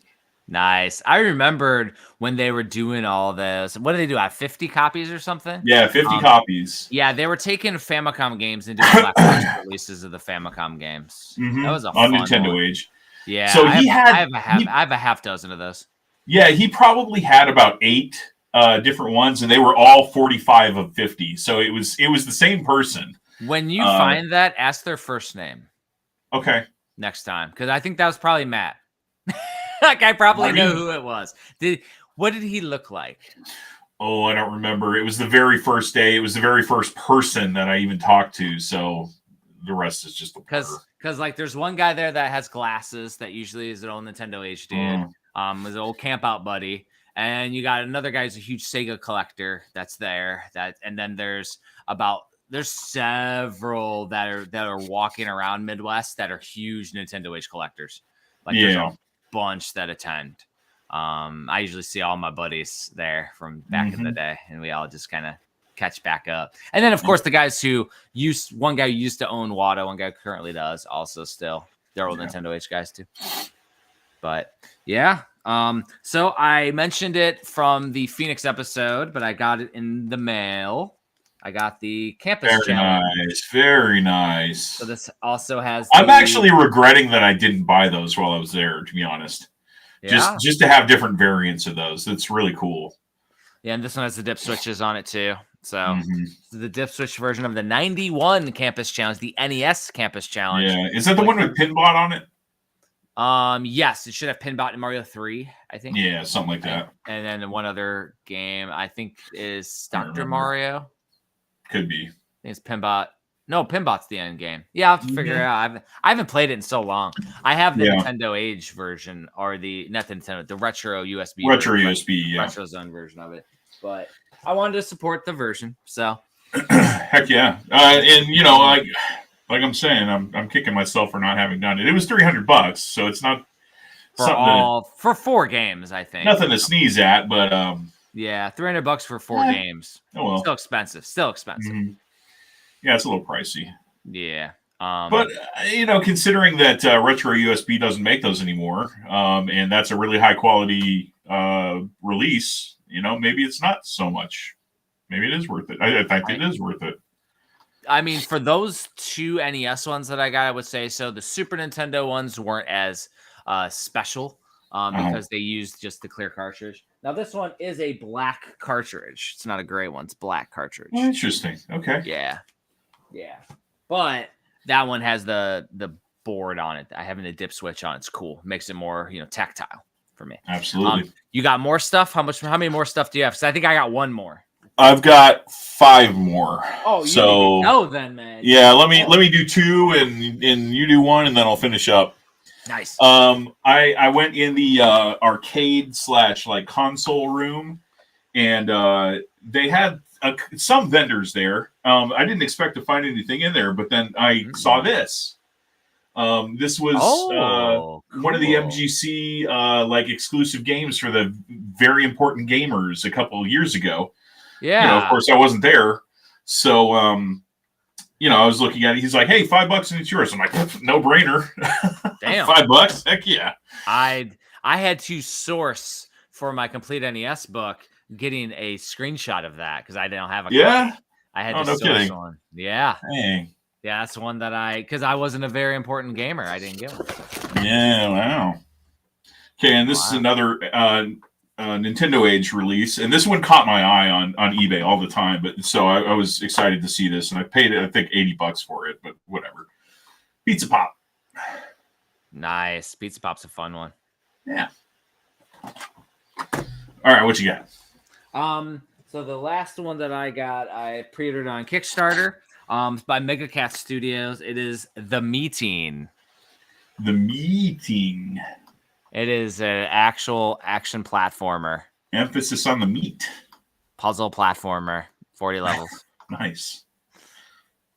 Yeah, it says Arsenal of Ghost Powers. Not Arsenal, Arsel. Mm-hmm. And that's an NES game? Yeah, NES game by Mega Cat Studios. Very cool. So, yeah, they do lots of high quality NES style and Genesis style and Super Nintendo style games. Mega Cat, the history behind them is that they actually are a VR programming company, and they do the retro stuff at night or on the weekends. So they do that on the side. Cool. And they print a lot of stuff in-house. They do a lot of their packaging in-house and everything. So they do a lot of really cool versions. There's and I'm not sure if I got it with this one. I haven't opened it, but some of them they do like crazy like cartridges that are like 3D printed and glow and craziness. Like usually I get that version from them. So this might be a crazy version of it. I don't know. I haven't opened it, but yeah. So next up, this was, Treats, yes. So it was the same people that made, they had a, Garbage Pail Kids game, I think, and something else. But anyway, I want to see if you could think of who they are because I know who they are. Yeah, I don't remember who they are. I talked to them like a lot too. And their names are Greg and Tim, and they've been on Video Game Bullshit. Okay, well, not when I was around, but hey, that's the legacy of the podcast. They programmed Haunted Halloween '85. Yes, exactly. That's the one I couldn't think of. Quiet. Oh, you mean this? Yeah, there you go. You have a copy of this? I have the limited edition copy that has the black cover. Well, this is the limited edition, and I got you one too, and it sounds like you don't need one now. Nice. No, I don't have that copy. I have the. Oh, okay. Mine's Yeah, black. because the cartridge is silver, if I'm not mistaken. Oh, nice. Oh, yeah, it is silver. Yeah, I think my copy is black. See, Nice. Yeah, because shiny like mine silver. doesn't have the full quiet text on it. Mine's like Okay. all like dashes or something. But yeah, this was the well, Yeah. it's got those like those. They're retrotainment games. Yeah. Yeah. They're good people. And then the final thing, well, not final thing. I have two more. A final countdown. But this one was another NES homebrew, and it looked really cool. Copper Jacket. Ooh, nice. By Monsoon Studios. That's cool. Yeah, it looked like a really cool game. Absolutely. So I picked one up for myself and for you as well. Nice. And then someone had a whole bunch of like blind bags. I don't know if you've ever seen these like Pepsi caps. These Mario like blocky Pepsi caps. I got a whole bunch of these things. Nice. Yeah. I got a couple. I think I got a Luigi. I got some Buzzy Beetle. Yeah. So cool. He had like probably like 15 of the blind bags, and I paid maybe $20 for all of them. So that was no problem. Oh, nice. You got some treats. Some fun stuff, man. Oh, and Ben's Game Zone. They got a cartridge in that I've never seen before. For a system that I've never seen before in person. So, yeah, an unusual one for my collection, but it's for the Zavix Sport. Yeah, that's awesome. Obscure console, and I didn't know that it took cartridges. I always thought that the Zavix Sport took CDs. Now I know. Zavix Sport. Yeah, it's definitely something that nobody's ever heard of. It's in my book. It's in my console book. It's in the Video Game Console Collector's Field Guide that's available at premiumeditiongames.com, right, Tristan? That's correct. That's correct, Jeff. It premiumeditiongames.com. Crazy, man. That's a lot of pickups though from both of them. Yeah. Yeah. Usually I don't have that much stuff, but coming back from a cool like convention weekend, a lot of stuff, man. And it's like I don't really buy a ton, and I'm still getting stuff in, which is wild. Like it's just things trickle in, man. It's wild. Well, then limited run games. They I got the Konami collection, whatever one that was, and the Neo Geo Pocket Color Collection 2 came in. Nice. Yeah. And then I'm sorry to go back to the to MGC. You actually like rattled memory loose again. You mentioned Wada, so I actually saw a friend of mine, and I think you know him too, Ben Wadley. He is like the expert when it comes to video game signage and retail stuff. Like he is the guy that you go to, one of the guys. And I saw him at the CGC booth, so I went over and I said hi, and I was talking to the CGC guys, and he was actually, like Ben Wadley, was submitting a whole bunch of not for resale SNES boxes to them to get slabbed. Nice. Which, like I actually had a question for Ben because of those. Do you remember back like maybe 5, 6, 7 years ago? On eBay, those not for resale SNES boxes, like new old stock boxes, were always on eBay, like constantly. Yeah. And it was always questionable whether or not they were authentic. I never knew. And I bought a bunch of them. Yeah. I asked Ben about these. He was say? aware of it. And he says that those are authentic. Agreed. Yeah. I mean, that just confirms. Did he tell you the origin? He did, but I don't remember the entire story. It was kind of long. So the rumored origin was that in the Super Nintendo's lifespan, Nintendo had started to do re-releases of certain games. They started to do them down in Mexico, and that's where a lot of the Mexican copies started to come. And as the Super Nintendo's lifespan started to wear down, some of those started to go into storage units that started to pop up in New Mexico and Texas. And so then when those storage units default, they popped up on eBay because people found the storage units. And it was around 6 years ago is when that happened. You know, it was around the same time that like there were batches of Atari Jaguar boxes too, like new old stock. Yeah. It's also where my copy of Caltron, sealed copy of Caltron came from. Was one of the resellers that ran a game store. They actually set up back in the day at Too Many Games. They actually went down to Mexico to visit family. Sick, and dude. they picked up a whole case of Action or not Action 52s, Caltron. but Caltrons that were sealed. Yeah. And so it over flooded the market for a little bit, and the prices went down. So when I bought it, I actually paid what it was going for a little bit over, and now it's skyrocketed. Oh yes, through the roof. Yeah, I just sat. I wasn't gonna get rid of it because it was, number one, guys were a buddy of mine. They were local. When I was in Army recruiting in Indiana, their store was in South Bend, Indiana, where my wife lives. So we used to go there. I actually ran my Hagen's Alley tournaments at their games store when I had custom NES cartridges that I made for it. Yeah, for the winners and stuff. So there's a Dr. Mario cartridge out there. There's a few other cartridges that I custom made for the winners as like trophies, playable cartridges. So, but yeah, those guys, I ended up getting the Caltron sealed from them, and that's but the same deal though. In Mexico, cases of them were unsold. Yeah, every once in a while that happens. It's weird. Like I remember, those Jaguar boxes, the not for resale Super NES boxes. There were a lot of like the 3-pack that came with the Sega Saturn at one point. Those flooded eBay at one point. Someone found like a huge stock of those. Same with the Aladdin carts.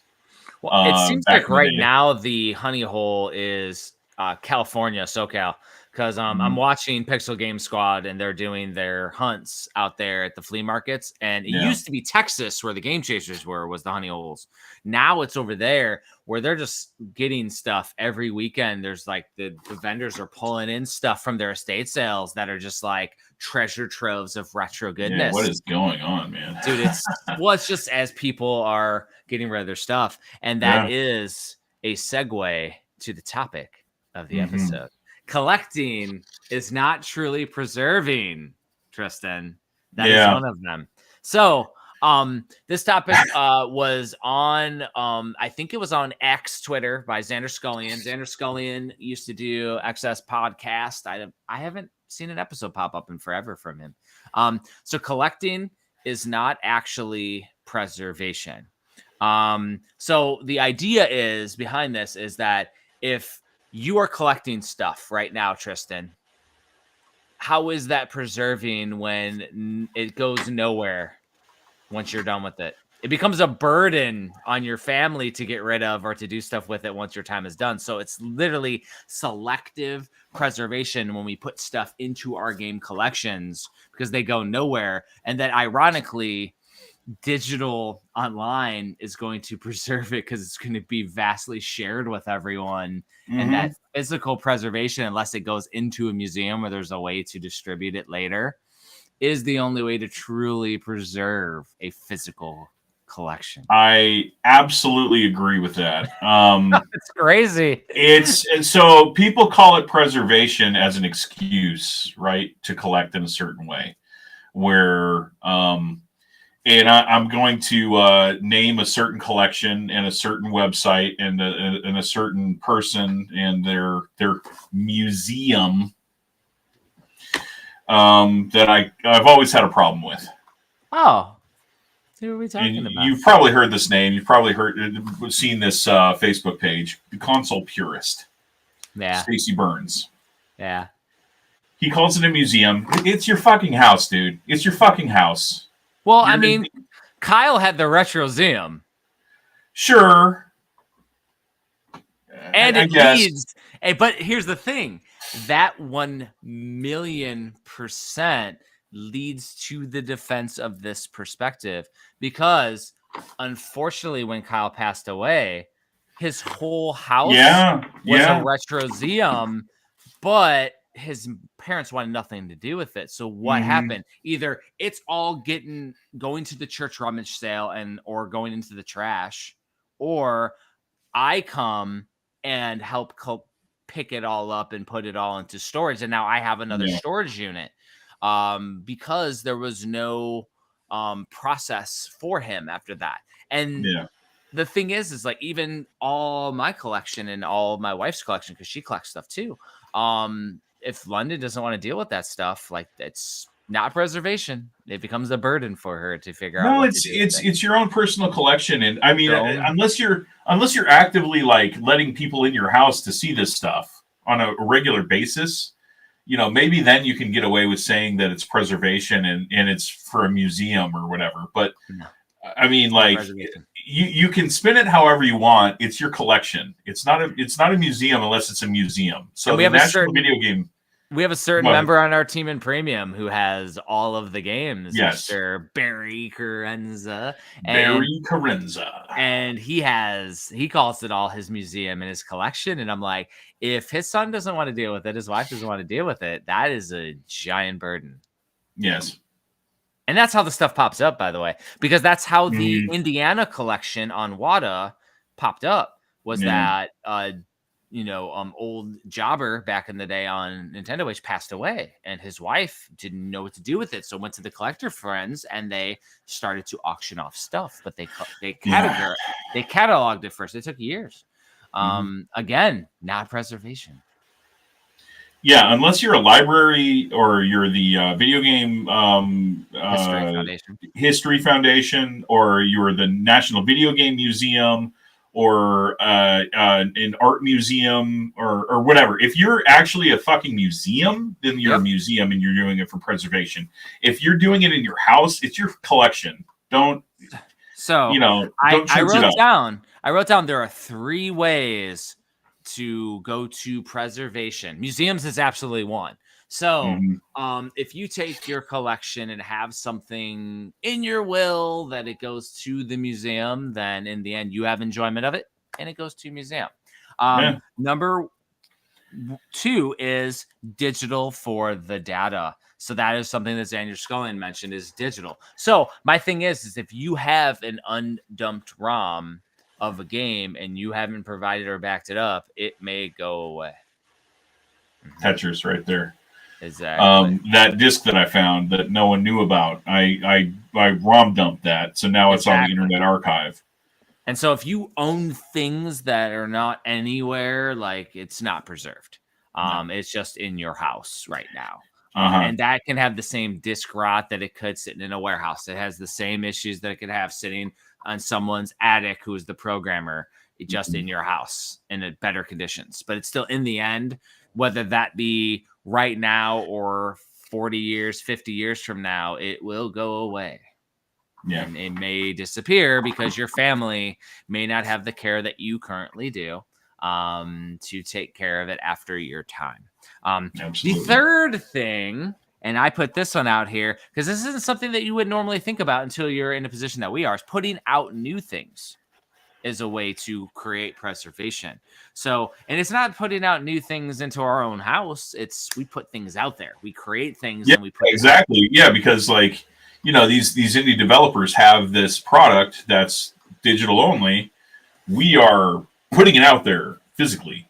Like we're making a product. So making the physicals, and then everybody can enjoy them. And then those don't necessarily always sit in somebody's houses, but it's going around on eBay and on Amazon and at game stores. And it's just the zeitgeist. It exists in the world. That is preserving.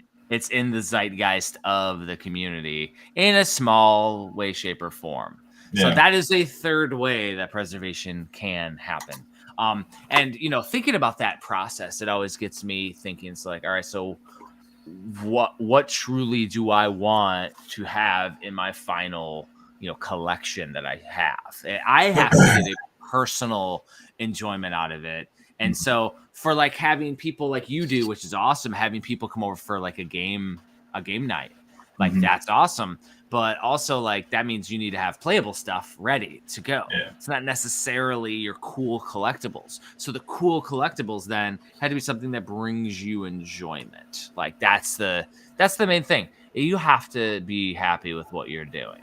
And We kind of touched on my Old School Gamer magazine, the article.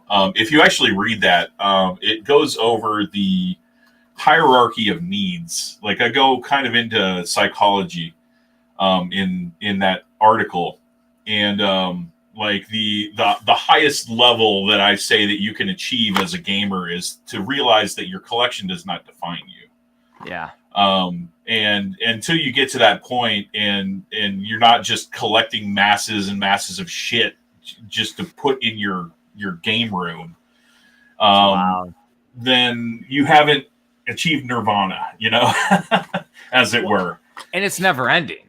Game collecting is never ending. Even if you specify into just like NES has a million things. I've written 3 books on it, like 3 giant 500-page books on it. Like, it is never ending. No. And it's like it can continue to go, and new games come out all the time. So you just have to pick and choose what brings you enjoyment, and supporting the developers to buy it physically, to put on a shelf. I'm not doing it for preservation. I'm doing it to support the developers so they make more games, and it's cool. Absolutely. It's fun to have the nostalgia, and then it's part of the experience of playing it is grabbing it off my shelf, putting it into the NES, and being able to play it. Yeah, that's one thing that I totally get enjoyment out of, and I know you do too, because everyone's got collections of like Super Nintendo games and whatever, but like not a whole lot of people concentrate on homebrews. No. And a giant homebrew collection. I think it's a cool thing to have, and I love my homebrew collection. I know you love yours too. Like, mine, yours dwarfs my collection. But I don't know. It might not anymore. I've used up. But yeah, I mean, it's just so cool to hear about all this stuff. And, someone here on this podcast wrote a book about that stuff. So, you're bringing that stuff into the zeitgeist, like bringing attention to stuff that otherwise people wouldn't know about. And preserving the history of things. Like there's games that I've had the prototype of that we ended up getting dumped, and Christian Dietering has the copy of. Like Neotoxin, for example, was an NES homebrew that was thought to have not existed. I got a copy of it, and I was like, oh, cool. Found it was undumped, made sure it was dumped, and then Tristan wanted he probably has the biggest homebrew collection of anybody I know. Yes, he does. He's the guy, and man, he's not like a gatekeeper either, which is really nice. Someone like that could totally just keep everything to himself and like, mine. No, but he's like really like forthcoming with all this information, and he's just a font of knowledge and just a super good guy. Above all. And he's coined the term aftermarket versus homebrew because he also doesn't just collect homebrew in uniquely programmed games for the NES. He also collects the stuff like you just showed off today, like Twinbee and things like that. He has all the aftermarket releases. Anything that's come out, he's interested in. He's interested in the holistic aspect of everything. And that's dangerous, by the way. That's like, there's no stopping point. And that stuff existed on Nintendo Age until it didn't. That's another topic for another day. But and why my book was more important than I thought. Than I ever considered. Exactly. Yes. And that illustrates just how important it is to get it in print. Because if it's there digitally, there's no guarantee that it's going to be on that server. That server's going to be around. Nintendo Age, someone bought that server and just fucking like unceremoniously got rid of it. To the chagrin of like everybody who worked on that stuff. It was like an entire community of knowledge that brought this together, and then someone just bought it and poof, gone. Yeah. And my thing was like a couple years, like I was working on books and stuff and didn't have time to participate as much, but it was a big blow to the community when that went away. Absolutely. And if it wasn't for people like Christian Dietering, who has that stuff in their possession, that information, it would be lost. Exactly. It would be gone. Now, Christian's also not preserving it all. It's all just in his house. True.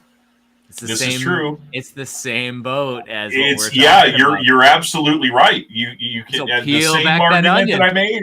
The same argument that I made about Stacey Burns can be made about Christian Dietering. But no disrespect or anything like that. Christian's not trying to pretend like his thing's a museum. It's just his collection. But the key is how do we? Because like some of the stuff that Christian has undoubtedly isn't cataloged anywhere. Well, that's where I kind of like with my new book. He gave me all that information, and now it's going to be in print. It's some of that information that hadn't been out there before. Good. Will be out there. Yeah, because that is an important idea to get out there. Because like everything after I published my book. Yeah. My NES homebrew book has the oddities has not been cataloged, and that is like the NES Makers Coming was the book. Like that's how long ago that was. The NES Maker community has hundreds and hundreds of games now. Yeah. Oh, dude, what a cool book that would be. What a cool collaboration that would be with Joe, right? Granado, yeah. Mm-hmm. Yeah, man. So yeah, that's a crazy one though. So that's the topic though, is that it really isn't collecting isn't preservation. Collecting is just enjoyment, personal enjoyment, and a very short-term, small gains investment. And don't call your collection a museum unless it's an actual freaking museum. Just don't do it. It rubs me the wrong way. Hey. Unky Kyle's Retroseum was a fun time. That's what he coined. Well, But he didn't call it a museum. I know, yeah, exactly. I'm just like, I'm on my soapbox, but it's whatever. Well, it's people who pontificate like they're doing it's just my opinion. Well, and the people that you're talking about, Tristan, are using the to try to get deals and to try to get people to donate them. Yes, exactly. That's a great point. Yeah, I've got this museum. Hey, can you donate stuff to me? And yes, they actively do ask for donations. It's your collection, man. Like, I'm not asking for people to donate to my collection. Mm-hmm. Oh, I should call it a museum, and then that's okay.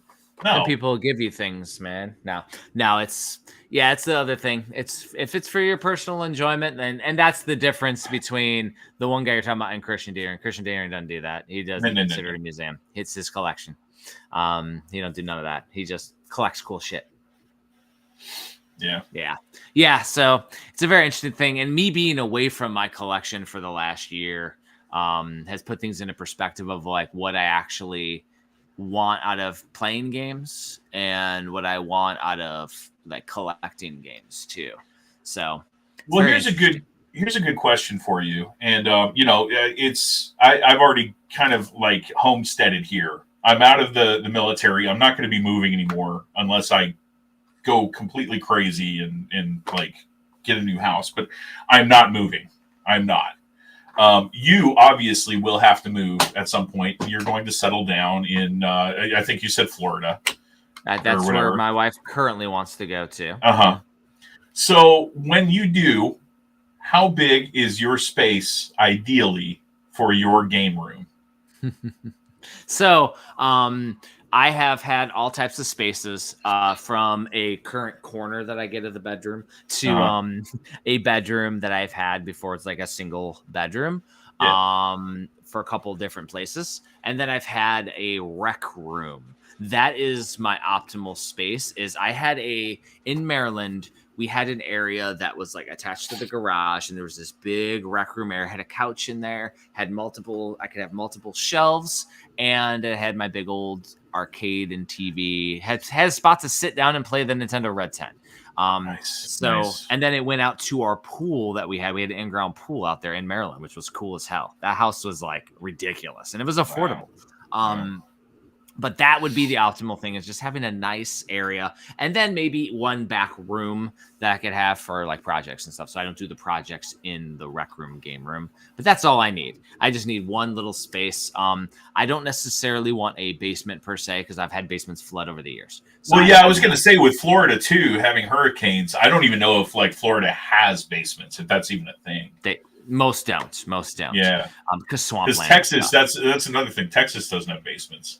So Something my to do with wife, clay or something. my wife likes mid-century modern. So it's like the kitschy, weird-looking houses, and all those have giant rec rooms. Now, I want to add it to a bigger thing. It would be one of those big old rec rooms that has a bar in it. So I want to do like a tiki bar too. Okay. And the tiki bar might be outside, probably with like one of those enclosed lanai things, and you got hot tub out there. Yeah. Not necessarily a pool, but more of a hot tub because I'm old bones. That'd be nice. Need to soak your old bones. Yeah. Like not necessarily interested in a pool at all, and more interested in a hot tub. But having a combination of all of that, I don't need nothing huge, but keeping that in mind, Unky Kyle's Retroseum, I have all of that, and I do want to preserve and show off all the sectors, like interesting things from his collection. So the area's likely got to be a little bigger than I normally would have anticipated, if that makes sense. Yeah, it makes total sense, and you know, like it's totally up to the collector how they want to present their collection, and I totally get your motivation behind it. Like you wanting to like honor Kyle and have his stuff out there on display, awesome, great. That's no one can argue with that.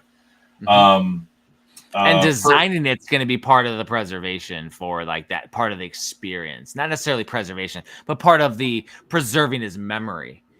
Sharing that online with everyone, and I'm going to document it. I'm going to share it. I'm going to do videos and stuff, and then when it goes away, or if we decide that we're going to work with like a company like Whatnot and do some streams and do some charity donations or something. I at least want to preserve it and show it first. Because that was the one regret that we had, my buddy John and Kyle and I's buddy John and I, is that we didn't get to go to Unky Kyle's Retroseum before his mom started to pull everything off the walls and started to do all this stuff. Really? Oh, that's too bad. We did so after he passed. So you couldn't just like take pictures and see how it was like untouched. Just go in there and just bask in it one last time. That's and that was kind of how she was grieving at the time, so I can't blame anything. But so we didn't get to do that. I did have I got a lot of video of stuff, but I didn't necessarily get it untouched because he was always creating tons and tons of displays everywhere. So for another example, Eric, the way he did his basement, his entire motivation is like he has really fond memories of going to like Blockbuster and with his mom. He didn't have a dad growing up, so it was just him and his mom, and she would take him to like go and rent movies and games and stuff like that. And he wants to make sure that his kids are able to like have kind of that similar experience, like with a lot of movies and a lot of games to like choose from. And, because Blockbuster is no longer a thing. It's a thing of the past. Kids aren't going to understand like the excitement of going, and picking a game or whatever. So every weekend he'll like have them pick a game and like play it, like old school games, and he's got stuff set up for them. So I think that's really cool that he does that, and it's in honor of his mom who passed away. Like I don't know, I think he said he was like 22 or something like that. It was while he was in the Air Force, but yeah, it's crazy stuff though. I've kind of not forced London into retro games too much, even though we have played some stuff. Like when she was really little, she was playing Mario 64 and stuff, so she has somewhat of one. But like when we're playing bullshit homework, I'm not making her play with me or do none of that. She did want to watch me play Princess Peach though. She told me that, but I thought it was weird. Like I haven't played it yet. I mean, we'll see. If she asks me, I will. But yeah, dude. The thing is though, is that 100% agree with Xander that it's an interesting thing. It's not necessarily preserving when it's rotting away in your house. I absolutely agree with that. Unless you have a plan for it, of it actually being preserved after you're dead and gone. Like in your will, you have it like going to a National Video Game Museum or something like that. If you have unique pieces that are museum worthy of it, yeah, then sure. Otherwise, it's your collection, guys. It's your collection. Exactly. It's not preserving. And the other You're not preserving anything. The other piece is, though, it is your collection, and you don't have to justify that crap to anyone either. So there is that piece. Like, you can enjoy it. You can collect what you want, display it how you want, enjoy it. My recommendation is, though, just share it somehow. Oh, absolutely. Dude, yeah. Yeah, being like a collector hermit it's no fun, dude. Like, part of I think 90% of the fun of being a retro gamer is meeting other people that have your same likes and dislikes and whatever, and you can what we're doing right now, like on a weekly basis, talking about this stuff. Like, we're both passionate about it, and it's awesome to talk about. If I were just like in my house and like playing games, like cutting myself off from society, that would suck. And speaking of that, we do have some people talking about in the chat. I will go over because I can read the chat too, apparently. Okay. We did get told by Jesse Glenn that we're both groomed, which is hilarious. We're groomed, looking good. Yep. And also that one day we will go to these conventions. That is one thing that they're all saying. So pumped about the Black Box Challenge book. It needs to send me the new address for sure. Touch Fuzzy, Get Dizzy. That is it. Yes, dude, yeah. That is a Super Mario World 2, World 1. Whenever I'm in that stage, yeah. I actually just played that before we recorded. I didn't touch the dizzy. I'm gonna go. The music, the way it like waves in and out, like totally like freaks out Natalie. Like, she hates it. Whenever she would watch me play that, I would show her that stage, and she hates that stage. So Jesse said games are conveniently stored and transmitted through cathode ray tubes. And he said, "Oh my God, he's reading it live." Because of course we're reading it live. We do so man. Thanks for watching, brother. Appreciate watching live on the YouTube. Share for sure. Let's get the bullshit cohort going. The bullshit cohort. There was one more topic though, Tristan, that we had talked about earlier. We were gonna do it first, but I actually did a perfect transition. So let's see. This one is from Tyler from My Retro Life. Tyler has a YouTube channel where he narrates over old videos that his dad recorded from when he was a kid, opening games that his dad would buy, from retail and things. And his question was, Zelda is an action RPG, which I agree with. But apparently that is a huge subject where a lot of people don't consider The Legend of Zelda a role-playing game. And that's an interesting piece. I think it's, from my perspective, because I've always considered Zelda an action RPG. Even the creator, Shigeru Miyamoto, has said that it is an adventure RPG or an action RPG during multiple translated interviews over the years. However, I think it's more so that a lot of gamers, especially those that are commenting online on Facebook, Twitter, on YouTube channels, are more generalizing the term role-playing game with a JRPG, a turn-based JRPG like a Dragon Quest. So they're like, oh, Zelda's not an RPG because you have to have it turn-based. But my opinion is role-playing games are a genre, JRPG is a subgenre, action RPG is a subgenre. And as long as there's some kind of progression, which Legend of Zelda absolutely has, there's gated progression with all the items you get. There's just not a tactile experience system in there. But it gives you more life through the collection of heart containers when you beat a boss, or finding heart containers on the overworld later with heart pieces, but heart containers in the original Legend of Zelda. So my thing is that it's 100% a role-playing game. You're playing the role of Link. Yeah, it's. I mean, in playing devil's advocate, the argument could be made that every game is a role-playing game because you're playing the role of whatever. Yeah, but that's absolutely. Whatever, that's a stupid argument because So stupid argument for stupid people. Yes. When we're talking about video game genres, you got to understand that at the very beginning, all these genres didn't exist. So the definitions were kind of fluid. Yeah. They were changing. I also agree that Zelda is an action RPG, just like Legend of Gaia is an action RPG.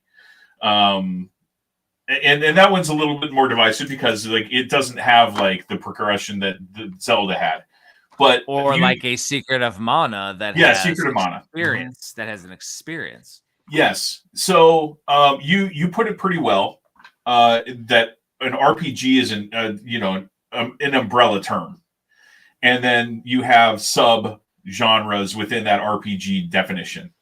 Yeah. Because I mean, like, even looking at like Castlevania Symphony of the Night, it's a Metroidvania with RPG elements. Well, and the term Metroidvania is divisive because what makes a Metroidvania? Anything can be a Metroidvania as long as it has certain key elements. And it's why I have an unconventional section in my book that people are going to be mad that I have the character of Hyper Light Drifter on the cover of Phase 2. And they're like, well, that's not a Metroidvania. It's not even side-scrolling. And it's not. But it has every aspect of a Metroidvania besides for that, which why it's unconventional.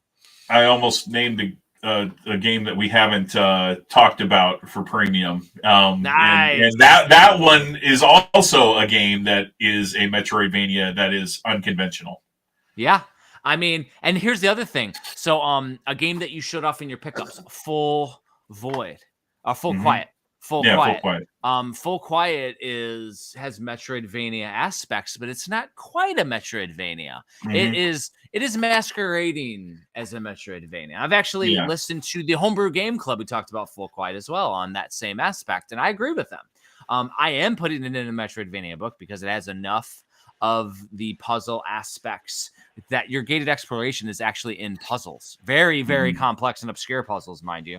But in puzzles that give it that Metroidvania-esque aspect to it. Yeah. More akin to a Boy and His Blob than a Castlevania 2 Simon's Quest or a Castilian, like a Castilian style game. So, I mean, so that's the other piece, though, is that you're mentioning, though, is that like they come from these major puzzle genre, role-playing genre, action platformer genre. Like the thing is, there's action platformers, and when you get into now that we're in the year of 2024, and we have every game pulls from multiple genres as all their experieriences. Every game is a mishmash of. It's why everything. I have at least 2 sub components to every game in the Switch Collector series. It's like action, role playing, or role playing adventure, or like every single one has 2 because not any game is just in one. Even like a puzzle game has a puzzle and something else to it.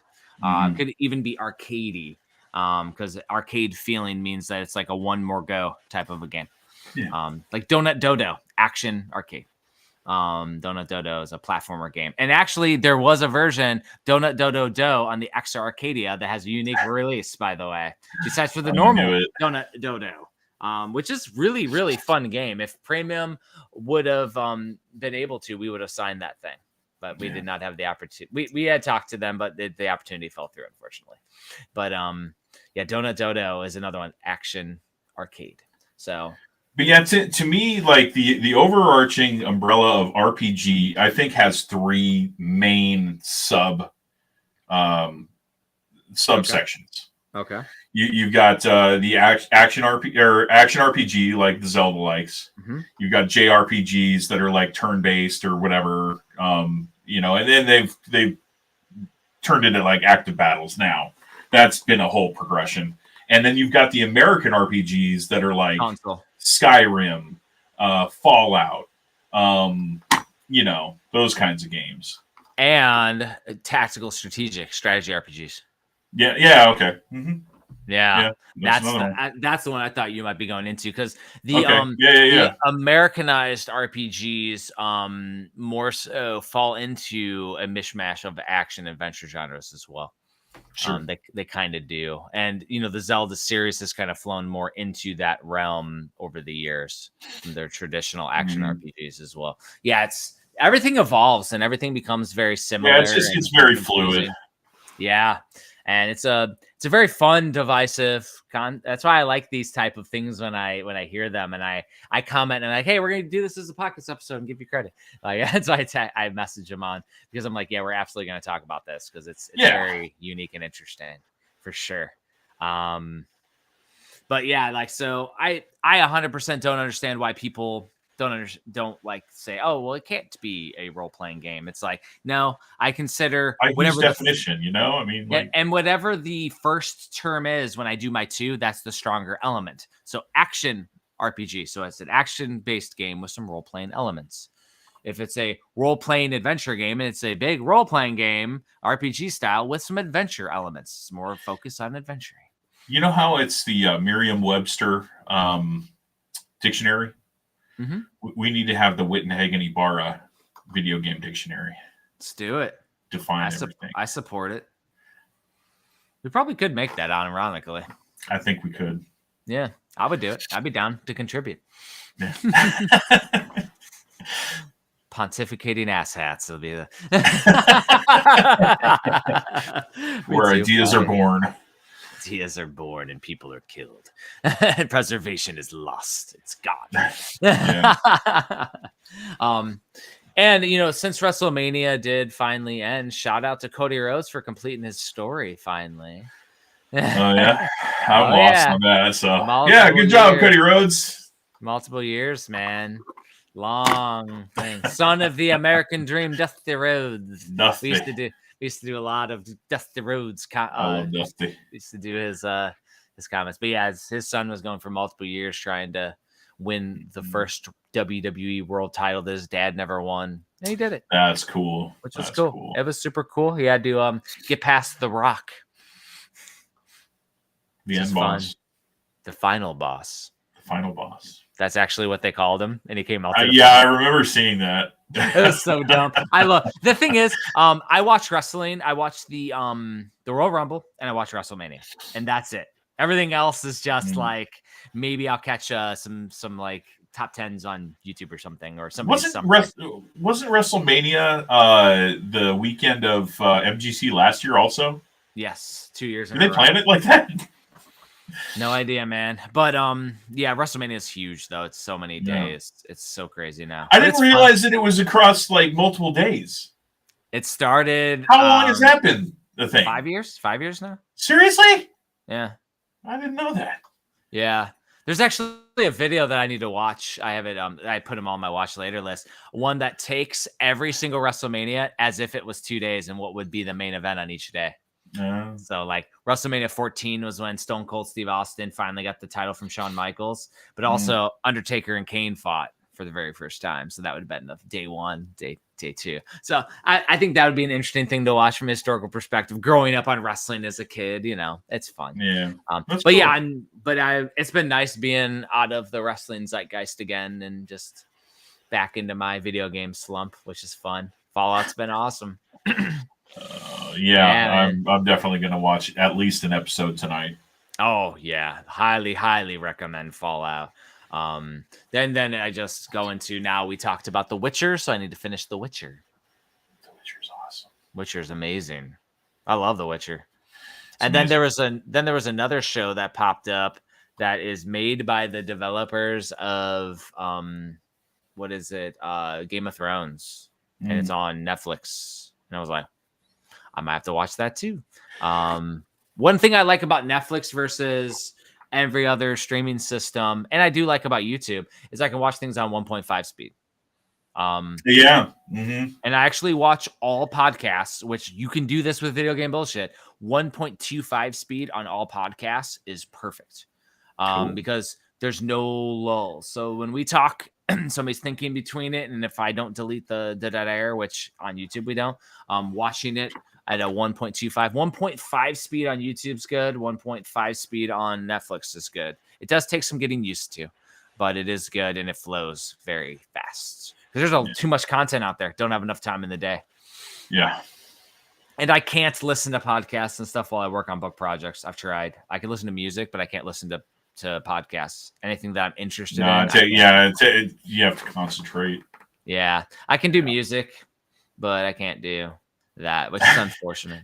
You know what I put like on over and over and over again while I was finishing up my book. Those like final weeks. The Bittersweet Symphony. On a loop, dude.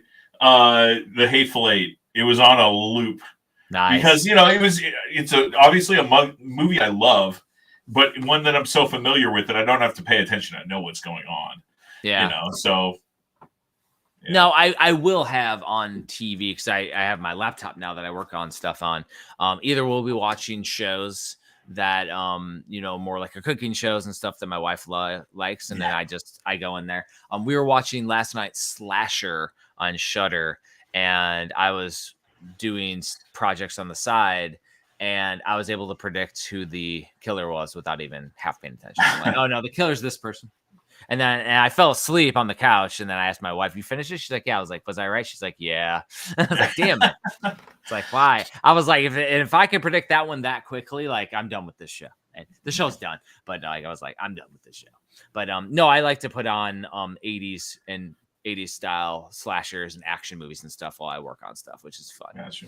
I have to get back into that, so I might have to start doing that once the change of responsibility happens. Start putting on like I haven't watched Conan the Barbarian or Terminator or Predator in like years. Like, so those three movies you just named, I've never seen them ever. Yeah, they're all classics, man. Like, you got to put your head out of that ground as an ostrich and get into some classic cinema. Yeah, I was a sheltered child. Yeah. But yeah, those are awesome to watch because Hateful Eight's amazing too. Like, I mean, hell, doing that one and then doing Tombstone. And Unforgiven. Yeah, okay. Tombstone's actually sitting on my my DVD shelf, and Tombstone's awesome. Yeah, I haven't seen it, but I it's been sitting there for like probably a year. Well, and I just haven't popped it in. So when we go travel, because in June we're going to be moving, we're going to hit up San Diego, LA, which LA will be the same time SoCal's going on, so I am going to at least stop in. Nice. I don't know if I'm going to do anything. I'm not setting up a table, but I will be there at SoCal Gaming Expo. And then we go to Vegas, the Grand Canyon, then down to Phoenix, down to Tucson, which is where Tombstone is, and we're going to Tombstone.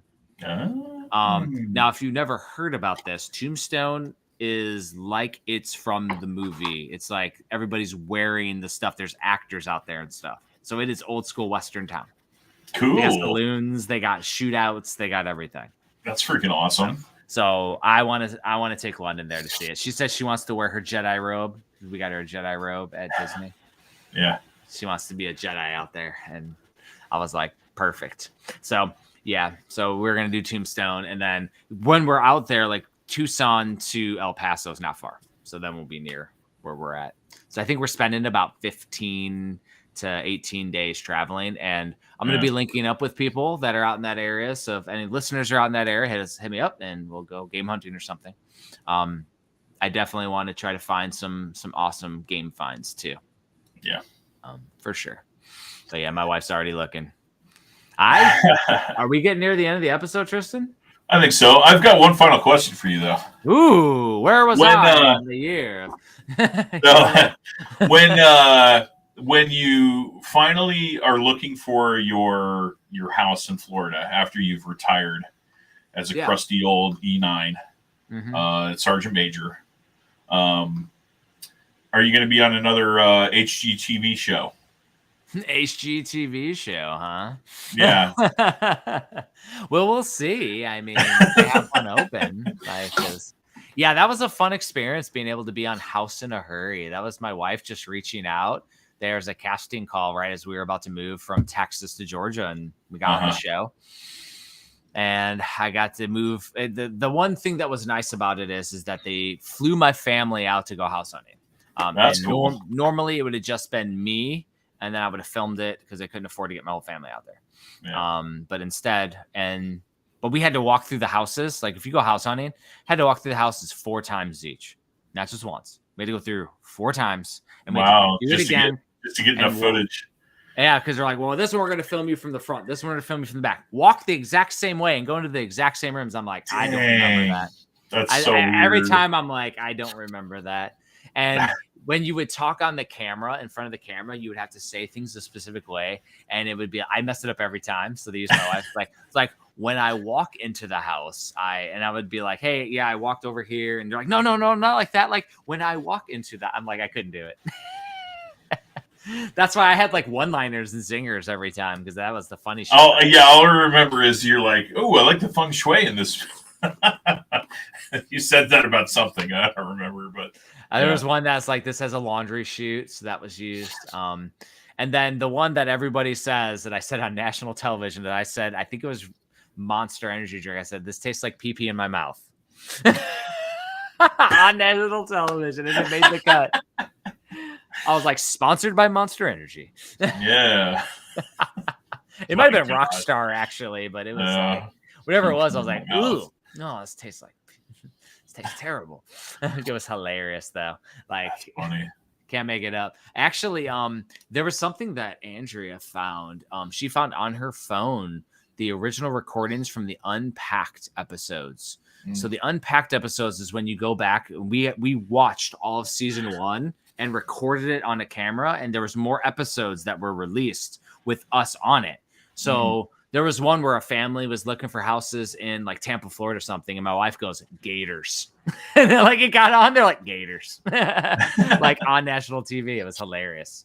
And they only aired like 2 or 3, and then COVID shut it all down. So I think the series did not last COVID, but I think I did see that they were going to start doing casting for the next season of it. So maybe they'll come back out, because we had like 8 or 9 episodes recorded beyond it. Who knows, man? Reach out. And I think our episode too, because we had to record our reaction the first time seeing our episode. And that was after our dog Chloe had passed and she was on the episode. So we were like, and then now Scrappy's passed too. So it's like both of our dogs are on the episode, which is crazy. But again, preservation. So now we got our puppies that we can always see forever. So exactly. It's all perspective. And that's why we do this, preservation. It gets it out there. It gets the story. And speaking of, so I have lost 12 pounds so far. So this is going to be a progression. I'm on a weight loss journey right now, finally getting unfatted. So what are you doing in order to get fit? What is your journey consist of currently? Yeah, so I am actually using my treadmill. Novel. Yeah, it's up there in a room that's dedicated to workout equipment that I hardly ever saw that room since we lived here. That's the American dream, dusty roads room. Yeah, that's right. I'm trying to get on that treadmill every day. At least 30 minutes. I'm definitely eating less. I have less of an appetite than I have had. Nice. So yeah, 12 pounds so far. It was funny, like last week on, I think it was Sunday, my stomach was hurting. I was getting pains. Andrea thought I was need to go to the doctor because, I got like history of family, passing away randomly from stomach pains, aka like Kyle and my mom in the past. And I realized that it wasn't due to anything serious. It was more due to I am back in my normal routine and my body was craving all this food that I was eating at Disney. Oh. And so I weighed myself the next day and I lost 3 pounds in that week. And I was like, oh, my body was just hungry. No wonder why. Like it was bad. So, So what I have done, I did what I call the lifestyle change in COVID. First we started with the Weight Watchers Purple Plan, which is like you just do a Weight Watchers plan and follow it a little bit. And I mean, I'm in the Army still, so I'm still working out. But all I do now is I just watch portions and I do intermittent fasting. So after 8 p.m. my time, I don't eat until noon the next day. So 8 p.m. to noon, I don't eat every day. I love breakfast way too much. And breakfast, I do black coffee. Only thing you can do is water and black coffee. Those are the only 2 things you can do. That is your intermittent fasting. And you will shed weight. And the thing is, if you do your workout when you wake up in the morning, like military style, that's in the middle of that burn zone. So Like I'm gonna go run tomorrow morning because I run on Mondays and Thursdays. I'll run and do yoga, and I do lots of yoga throughout the week. I do it during that burn zone. Yeah. I'll probably just do a treadmill or something once I'm out. I'm not gonna run anymore, but yeah, I want to try to maintain that. And I do love breakfast too. I just do breakfast for lunch. Yeah.